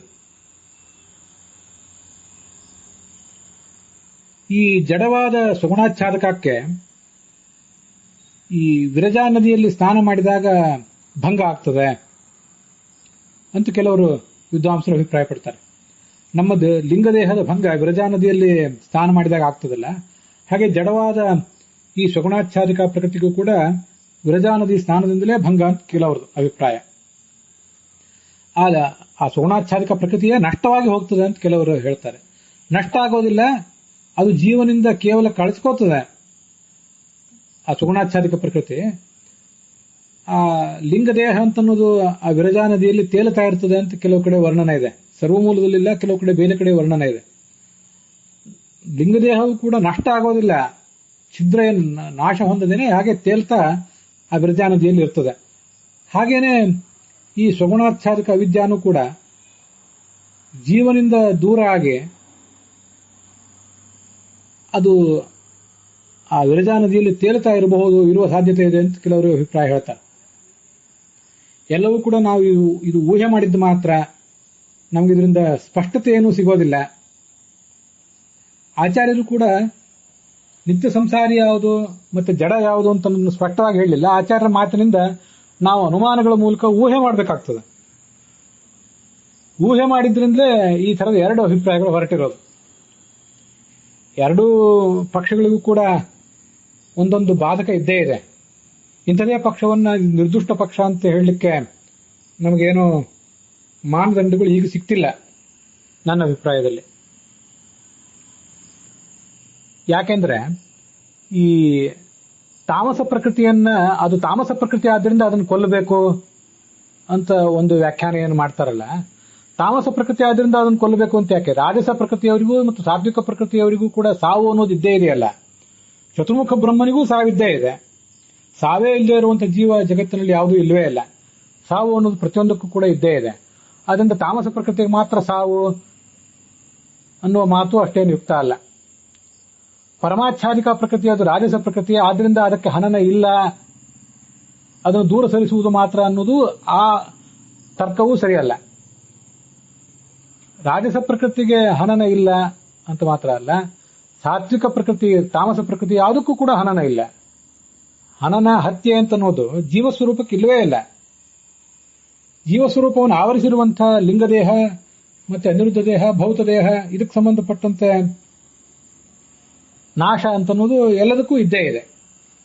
ಅಥವಾ ಒಂದು ಪಕ್ಷ ಹೇಳುವಂತೆ ನಿತ್ಯ ಸಂಸಾರಿಗಳಿಗೆ ಲಿಂಗದೇಹ ಭಂಗ ಇಲ್ಲ, ಸಾತ್ವಿಕರಿಗೆ ಮತ್ತು ರಾಜಸಿಗೆ ಮಾತ್ರ ಲಿಂಗದೇಹ ಭಂಗ ಇದೆ ಅಂತ ಇನ್ನೊಂದು ಪಕ್ಷ. ಅದರಿಂದ ಯಾವುದು ಇದು ತಾಮಸ ಪ್ರಕೃತಿ ಯಾವುದು ಮತ್ತೆ ನಿತ್ಯ ಸಂಸಾರಿ ಯಾವುದು ಅಂತ ಅನ್ನೋದನ್ನ ಅನುಮಾನದಿಂದ ಊಹೆ ಮಾಡ್ಲಿಕ್ಕೆ ಹೋದ್ರೂ ಕೂಡ ಏನು ಅನುಮಾನ ಪ್ರಯೋಗ ಮಾಡಿದ್ರು ಆ ಅನುಮಾನದ ಹೇತುಗಳೆಲ್ಲ ಅಪ್ರಯೋಜಕ ಆಗ್ತವೆ. ಆ ಹೇತುಗಳಿಗೆ ವಿಚಾರಣೂ ಬರ್ತದೆ. ಆದ್ರಿಂದ ಆ ಹೇತುಗಳ ಮೂಲಕ ಅದನ್ನು ದೃಢವಾಗಿ ತೀರ್ಮಾನ ಮಾಡಲಿಕ್ಕೂ ಕೂಡ ಕಷ್ಟವೇ. ಅದು ಯಾಕೋ ಅಷ್ಟು ಸಮಂಜಸವಾಗಿ ಕಾಣೋದಿಲ್ಲ. ಅನೇಕ ಜನ ವಿದ್ವಾಂಸರು ಅದನ್ನು ಒಪ್ಕೊಂಡಿದ್ದಾರೆ. ಆಚಾರ್ಯರ ಮಾತುಗಳ ಮೂಲಕ ಇದು ನಿತ್ಯ ಸಂಸಾರಿ, ಇದು ತಮೋಯೋಗ್ಯ ಅಂತ ಸ್ಪಷ್ಟವಾಗಿ ತೀರ್ಮಾನಿಸುವುದೊಂದು ಕಷ್ಟನೇ ಅಂತನ್ನೋದನ್ನು ಒಪ್ಕೊಂಡಿದ್ದಾರೆ. ಕೆಲವರು ಹಾಗೇನು ಒಪ್ಕೊಂಡಿಲ್ಲ. ಸ್ಪಷ್ಟವಾಗಿ ಅನಂತ ಅಂತಿರೋದ್ರಿಂದ ಪರಮಾಚ್ಛಾದಿಕ ವಿದ್ಯಾವನ್ನು ನಿತ್ಯ ಸಂಸಾರಿ ಅಂತಲೇ ಹೇಳಬೇಕು ಅಂತ ಕೆಲವರು. ಎರಡೂ ಕೂಡ ದುಷ್ಟ ಸತತಂ ದುಃಖಿದೆ ಅಂತಿರುವುದರಿಂದ ಎರಡೂ ಪ್ರಕೃತಿಗಳು ಕೂಡ ತಮೋಯೋಗ್ಯವೇ ಅಂತ ಇನ್ನು ಕೆಲವರು ತಮ್ಮ ತಮ್ಮ ಅಭಿಪ್ರಾಯಕ್ಕೆ ಅಂಟುಕೊಂಡಿದ್ದಾರೆ. ಇದು ನಾನು ಅನೇಕ ಜನ ವಿದ್ವಾಂಸರನ್ನು ಸಂಪರ್ಕಿಸಿದಾಗ ನನಗೆ ಕಂಡು ಬಂದಂತಹ ಅಂಶಗಳು. ಇಲ್ಲಿವರೆಗೆ ಇಷ್ಟೆಲ್ಲ ಅಭಿಪ್ರಾಯಗಳನ್ನು ಹೇಳಿದ್ನಲ್ಲ, ಒಂದ್ 2-3 ಗಂಟೆನೇ ವಿದ್ವಾಂಸರ ಜೊತೆ ನಾನು ಚರ್ಚೆ ಮಾಡಿದೆ. ನಾನು ಇದನ್ನು ಈ ಹಿಂದೆನೂ ಓದಿದ್ದೆ, ಮತ್ತೆ ಈಗ ಗ್ರಂಥಗಳಲ್ಲಿ ಅಧ್ಯಯನ ಮಾಡಿದೆ. ಇಷ್ಟೆಲ್ಲ ವಿವಾದ ಇರೋದನ್ನು ಹೇಳಿದೆ. ಇದಕ್ಕೆ ಸಂಬಂಧಪಟ್ಟಂತೆ ಏನಾದ್ರೂ ಒಂದು ನಿರ್ಧಾರವನ್ನ ನೀವೇ ಹೇಳಬೇಕು ಅಂತ ಕೆಲವರು ನನಗೆ ಆತ್ಮೀಯರಾದವರು ಹೇಳಿದರು. ಆದರೆ ಈ ಹಿಂದೆ ಅದೆಷ್ಟೋ ವಿಷಯಗಳಿಗೆ ಸಂಬಂಧಪಟ್ಟಂತೆ ಯಾವ ಪಾಠ ಸರಿ ಯಾವ ಪಾಠ ತಪ್ಪು ಅನ್ನೋದ್ರ ಬಗ್ಗೆ, ಮತ್ತೆ ತಾರತಮ್ಯ ಕಕ್ಷಾದಲ್ಲಿ ಹೇಗೆ ಏನ್ ನಿರ್ಧಾರ ತಗೋಬೇಕು ಅನ್ನೋದ್ರ ಬಗ್ಗೆ ಎಲ್ಲ ನನ್ನ ಅಭಿಪ್ರಾಯಗಳನ್ನ ಖಡಾಖಂಡಿತವಾಗಿ ಹೇಳಿದ್ದೇನೆ ನಾನು ಕೆಲವು ಬಾರಿ. ಇನ್ನು ಕೆಲವು ಬಾರಿ ಇದನ್ನು ತೀರ್ಮಾನ ಮಾಡ್ಲಿಕ್ಕೆ ಆಗ್ತಿಲ್ಲ ನನಗೆ ಅಂತಲೂ ಹೇಳಿದ್ದೇನೆ. ಅಂಥದ್ದೇ ಇದೊಂದು ಸಂಗತಿಯೂ ಕೂಡ. ಈಗ ಇವೆರಡೂ ಸಂಗತಿಗಳ ಬಗ್ಗೆನೂ ಕೂಡ ನನಗೇನೂ ತೀರ್ಮಾನ ಮಾಡಲಿಕ್ಕೆ ಆಗಿಲ್ಲ. ನಾನು ಹೇಳುವ ಮಾತು ಇದು ಹಾಸ್ಯ ಅಂತ ಕಾಣಿಸಬಹುದು, ಆದ್ರೆ ಹಾಸ್ಯ ಏನಲ್ಲ, ಅದು ವಸ್ತುಸ್ಥಿತಿಯೇ. ಅದೇನಂದ್ರೆ, ಇಷ್ಟೆಲ್ಲ ಅಧ್ಯಯನ ಮಾಡಿದ್ದೀನಿ, ಇನ್ನಷ್ಟು ಅಧ್ಯಯನ ಮಾಡ್ತಾ ಹೋಗ್ತೀನಿ, ಮನನ ಮಾಡ್ತಾ ಹೋಗ್ತೇನೆ. ನನಗಿದು ಇದೇ ಜನ್ಮದಲ್ಲಿ ಹೊಳೆದರೆ ಹೇಳ್ತೇನೆ, ಮತ್ತೆ ಈ ಜನ್ಮದಲ್ಲಿ ಹೊಳೆಯಿದೆ ಮತ್ತು ಮುಂದಿನ ಜನ್ಮದಲ್ಲಿ ಇದ್ರ ಬಗ್ಗೆ ಏನಾದ್ರು ಅರ್ಥ ಹೊಳೆದರೆ ಆಗ ನನ್ನನ್ನು ಯಾರು ಸಂಪರ್ಕಿಸಿದ್ರೆ ಆವಾಗಾದ್ರೂ ಹೇಳ್ತೇನೆ. ಅದು ಹೊಳೆಯುವುದಾದ್ರೂ ಹೇಗೆ ಹೊಳಿಬೇಕು, ಯಾರಾದ್ರೂ ಗುರುಗಳು ಹೇಳಬೇಕು. ಅಥವಾ ಶಾಸ್ತ್ರಗಳನ್ನು ಅವಲೋಕನ ಮಾಡ್ತಾ ಕೂತಿದ್ದಾಗ ನಮಗೆ ಆದರೂ ಅದರ ಅಂತರಾರ್ಥ ಹೊಳಿಬೇಕು. ಮತ್ತೆ ನಾವು ಶಾಸ್ತ್ರಗಳನ್ನು ಅಧ್ಯಯನ ಮಾಡ್ತಾ ಕೂತ್ಕೊಂಡಾಗ ನಮಗಿದ್ರದ್ದು ಪೂರ್ಣವಾದಂತಹ ತೀರ್ಮಾನ ಆಗಬೇಕಲ್ವಾ? ತೀರ್ಮಾನ ಆಗದೆ ಹೋದರೆ ನಮಗಿದು ಬಾಧಕ ಆಗೋದಿಲ್ವಾ ಅಂತ ಕೆಲವರು ಕೇಳ್ತಾರೆ. ಈಗ ಹಸಿದಿದ್ದೇವೆ ಅಂದಮೇಲೆ, ಹಸಿವಾಗಿದೆ ಅಂದಮೇಲೆ ಧಾನ್ಯಗಳನ್ನ ಅಂಗಡಿಯಿಂದ ತರಬೇಕು, ಅದನ್ನು ಸ್ವಚ್ಛ ಮಾಡಿ ಬೇಯಿಸಿ ತಿನ್ನಲೇಬೇಕು. ಹಸಿವು ಹೊಟ್ಟೆ ತುಂಬಿಕೊಳ್ಳುವುದು ಅನ್ನೋದು ಈಗಿನ ಒಂದು ತಾತ್ಕಾಲಿಕವಾದ ಕ್ರಿಯೆ. ಜ್ಞಾನವನ್ನು ಪಡ್ಕೊಳ್ಳೋದು, ಅದರಿಂದ ಮುಕ್ತಿಯನ್ನು ಪಡ್ಕೊಳ್ಳೋದು ಅಂತನ್ನೋದು ಅದು ಯಾವತ್ತೋ ಒಂದು ಕ್ಷಣಿಕವಾದ ಪ್ರಕ್ರಿಯೆ ಅಲ್ಲ, ಅದೊಂದು ನಿರಂತರವಾದಂತಹ ಪ್ರಕ್ರಿಯೆ. ಆದ್ರಿಂದ ಈ ಒಂದು ಸಂದರ್ಭದಲ್ಲಿ ಅಷ್ಟು ಅವಸರದ ತೀರ್ಮಾನ ತಗೊಳ್ಬೇಕಾದ ಅಗತ್ಯ ಏನಾದರೂ ಏನಿದೆ? ಈಗ ನಾವೇನಿದ್ದೇವೆ ಇದು ಈ ಹಿಂದಿನ ಅನೇಕ ಜನ್ಮಗಳ ಫಲ, ಈ ಹಿಂದಿನ ಅನೇಕ ಜನ್ಮಗಳ ಪ್ರಯತ್ನ ಮತ್ತು ಸಂಸ್ಕಾರ, ಈಗಿನ ಪ್ರಯತ್ನ ಮತ್ತು ಸಂಸ್ಕಾರ ಇವೆಲ್ಲವೂ ಕೂಡ ನಮಗೆ ಖಂಡಿತವಾಗಿಯೂ ಮುಂದಿನ ಜನ್ಮಕ್ಕೂ ಕೂಡ ದಾರಿದೀಪ ಆಗ್ತವೆ. ಆದ್ರಿಂದ ನಮಗೆ ಸ್ಪಷ್ಟವಾದ ಜ್ಞಾನ ಆವಾಗ ಬರ್ತದೆ. ಬಹೂನಾಂ ಜನ್ಮನಾಮಂತೆ ಜ್ಞಾನವಾನ್ ಮಾಂ ಪ್ರಪದ್ಯತೆ ಬಂತು, ಭಗವದ್ಗೀತಾ ಹಾಗೆ ಹೇಳಿದೆ. ಅನೇಕ ಜನ್ಮಗಳ ನಂತರವೇ ನಮಗೆ ಜ್ಞಾನ ಬರೋದು, ಆಮೇಲೆ ನಾವು ಭಗವಂತನನ್ನು ಪಡೆಯುವುದು ಅಂತ ಭಗವದ್ಗೀತಾ ಹೇಳಿದೆ. ಅದಲ್ಲದೆ ಭಾಗವತ ಮತ್ತು ಶ್ವೇತಾಶ್ವತರ ಉಪನಿಷತ್ತುಗಳು ಹೇಳುವಂತೆ ಭಿದ್ಯತೆ ಹೃದಯ ಗ್ರಂಥಿ ಚಿದ್ಯಂತೆ ಸರ್ವ ಸಂಶಯಾಃ ಕ್ಷೀಯಂತೆ ಚ ಅಸ್ಯ ಕರ್ಮಾಣಿ ತಸ್ಮಿನ್ ದೃಷ್ಟೇ ಪರಾವರೆ ಅಂತ ಭಾಗವತ. ತಸ್ಮಿನ್ ದೃಷ್ಟ ಏವ ಆತ್ಮನಿ ಈಶ್ವರಿ ಅಂತ ಭಾಗವತ. ತಸ್ಮಿನ್ ದೃಷ್ಟೇ ಪರಾವರೆ ಅಂತ ಶ್ವೇತಾಶ್ವತರ ಉಪನಿಷತ್ತು. ಕೊನೆಯ ಒಂದು ಪಾದ ಮಾತ್ರ ಬೇರೆಯಾಗಿದೆ. ಭಗವಂತನನ್ನು ನಾವು ಕಂಡಾಗ, ಭಗವಂತನ ಸಾಕ್ಷಾತ್ಕಾರ ನಮಗಾದಾಗ ಭಿದ್ಯತೆ ಹೃದಯ ಗ್ರಂಥಿ, ಹೃದಯದ ಗಂಟು ಹೊಡಿತದೆ, ಲಿಂಗದೇಹ ಭಗ್ನ ಆಗ್ತದೆ. ಛಿದ್ಯಂತೆ ಸರ್ವ ಸಂಶಯಾಃ, ನಮಗಿರುವ ಅನೇಕ ಸಂಶಯಗಳೆಲ್ಲ ಆಗ ಪರಿಹಾರ ಕಾಣ್ತವೆ. ಕ್ಷೀಯಂತೆ ಚ ಅಸ್ಯ ಕರ್ಮಾಣಿ, ನಮ್ಮೆಲ್ಲ ಸಂಚಿತ ಕರ್ಮಗಳು ನಷ್ಟ ಆಗಿ ಹೋಗ್ತವೆ, ಪ್ರಾರಬ್ಧ ಕರ್ಮಗಳು ಅನುಭವದಿಂದ ಕ್ಷೀಣ ಆಗಿ ಹೋಗ್ತವೆ. ಅಂತೂ ಅದೆಲ್ಲ ಆಗುವುದು ಭಗವಂತನ ಕಂಡಾಗ. ಎಲ್ಲಾ ಸಂಶಯಗಳು ಪರಿಹಾರ ಕಾಣುವುದು ಆವಾಗ ಅಂತಿರುವಾಗ ನಾವೀಗ ಯಾವುದಾದ್ರೂ ಒಂದು ನಿರ್ಧಾರಕ್ಕೆ ಅಷ್ಟು ಬೇಗ ಯಾಕೆ ಹಾರಬೇಕು? ಹಾರುವುದು ಅನ್ನೋದು ನಾನು ಯಾಕೆ ಹೇಳ್ತಿದ್ದೀನಿ ಅಂದ್ರೆ, we need not jump to any decision so hurriedly. ಯಾವುದೇ ನಿರ್ಧಾರಕ್ಕೂ ನಾವು ಅಷ್ಟಂತ ಅವಸರದಿಂದ ಏನು ಬರಬೇಕಾಗಿಲ್ಲ. ಇಂಗ್ಲಿಷ್ನಲ್ಲಿ ಒಂದು ಮಾತು ಹೇಳ್ತಾರೆ, ಹೇಸನ್ ಸ್ಲೋಲಿ ಅಂತ. ಹೇಸನ್ ಅವಸರ ಮಾಡಿ, ಯಾಕಂದ್ರೆ ಉತ್ತಿಷ್ಠದ ಜಾಗೃತ, ಎದ್ದೇಳಿ ಜಾಗೃತರಾಗಿರಿ. ಸಂಸಾರ ಒಂದು ಬಹಳ ಭಯಂಕರ, ಮಾನವ ಜನ್ಮ ದೊಡ್ಡದು, ಇದನ್ನ ಹಾನಿ ಮಾಡ್ಕೋಬೇಡಿ ಹುಚ್ಚಪ್ಪಗಳಿರ. ಅವಸರ ಮಾಡಿ, ಬೇಗ ಬೇಗ ಮುಂದುವರಿಯಿರಿ. ಆದರೆ ಅವಸರ ಹೇಗೆ ಮಾಡಬೇಕು ಅಂದ್ರೆ ಅವಸರವನ್ನು ನಿಧಾನವಾಗಿ ಮಾಡಿ ಅಂತ, ಹೇಸನ್ ಸ್ಲೋಲಿ ಅಂತ. ತುಂಬಾ ವಿಚಿತ್ರ ಅದು. ನಿರಂತರ ಪ್ರಯತ್ನಶೀಲರಾಗಿರಿ, ಅದೇ ಹೇಸನಿಂಗ್ ಅಂದ್ರೆ ಅದೇ. ಆದರೆ ಸ್ಲೋಲಿ ನಾವು ನಿರ್ಧಾರಗಳನ್ನು ತೆಗೆದುಕೊಳ್ಳುವಾಗ ಎಲ್ಲಾ ಪೂರ್ವಾಪರಗಳನ್ನ, ಪ್ರಮಾಣ ಅಪ್ರಮಾಣಗಳನ್ನೆಲ್ಲ ಪರಿಶೀಲಿಸಿ ಯಾವುದು ಉಚಿತ ಯಾವುದು ಅನುಚಿತ ಅಂತ ಪರಿಶೀಲನೆ ಮಾಡಿಯೇ ಅದರ ನಿರ್ಧಾರಗಳನ್ನು ತಗೊಳ್ಬೇಕು. ಅವಸರದಿಂದ ನಿರ್ಧಾರವನ್ನು ತಗೊಂಡ್ರೆ ಅದು ದೃಢವಾದ ಜ್ಞಾನ ಆಗೋದಿಲ್ಲ. ಏಕಂಚ ತತ್ವತೋ ವೇತ್ತುಂ ವಿನಾ ಸರ್ವಜ್ಞತಾಂ ನರಃ ನ ಸಮರ್ಥೋ ಮಹೇಂದ್ರೋಪಿ ತಸ್ಮಾತ್ ಸರ್ವತ್ರ ಜಿಜ್ಞಸೇತ್ ಅಂತ ಗೀತಾ ಪ್ರಸ್ಥಾನದಲ್ಲಿ ಆಚಾರ್ಯ ಹೇಳ್ತಾರೆ. ಒಂದು ಸಣ್ಣ ಸಂಗತಿಯನ್ನು ತಿಳ್ಕೊಳ್ಬೇಕಾದ್ರೂ ಕೂಡ ನಾವು ಸರ್ವಜ್ಞರಾಗದ ಹೊರತು ಆ ಸಣ್ಣ ಸಂಗತಿಯ ಜ್ಞಾನವೂ ನಮಗಾಗೋದಿಲ್ಲ. ಆದ್ರಿಂದ ಸರ್ವತ್ರ ಜಿಜ್ಞಾಸೇತ್, ಪ್ರತಿಯೊಂದು ವಿಷಯವನ್ನು ಕೂಡ ಆಳವಾಗಿ ಚಿಂತನೆ ಮಾಡಿ, ಮನನ ಮಾಡಿ, ಓದಿ, ಗುರುಗಳನ್ನು ಕೇಳಿ ಆ ಪ್ರಕಾರ ತಿಳ್ಕೊಳ್ಳಿಕ್ಕೆ ಪ್ರಯತ್ನ ಪಡೋಣ. ಯಾವಾಗ ತಿಳಿತದೋ ತಿಳಿತದೆ, ಅದು ತಿಳಿದಾಗ ಸಂತೋಷ ಪಟ್ಟರಾಯ್ತು, ಯಾರು ಕೇಳಿದ್ರೆ ಹೇಳಿದ್ರಾಯ್ತು. ಅಲ್ಲಿವರೆಗೆ ಅದರ ಬಗ್ಗೆ ಅವಸರ ಏನೂ ಬೇಡ, ಪ್ರಯತ್ನಶೀಲತೆ ಇರಲಿ. ಆದರೆ ಏನಾದ್ರು ನಿರ್ಧಾರವನ್ನು ಈಗಲೇ ತಗೊಳ್ಬೇಕು, ತಗೊಳ್ಳದೆ ಹೋದರೆ ಸಾಧನೆ ಆಗ್ತದೋ ಇಲ್ಲೋ ಅಂತ ನಾವು ಅವಸರ ಏನು ಮಾಡಬೇಕಾಗಿಲ್ಲ ಅಂತ ನನ್ನ ಆಲೋಚನೆ. ಸಾಧನೆ ಅನ್ನೋದು ಎರಡು ಥರದ್ದು.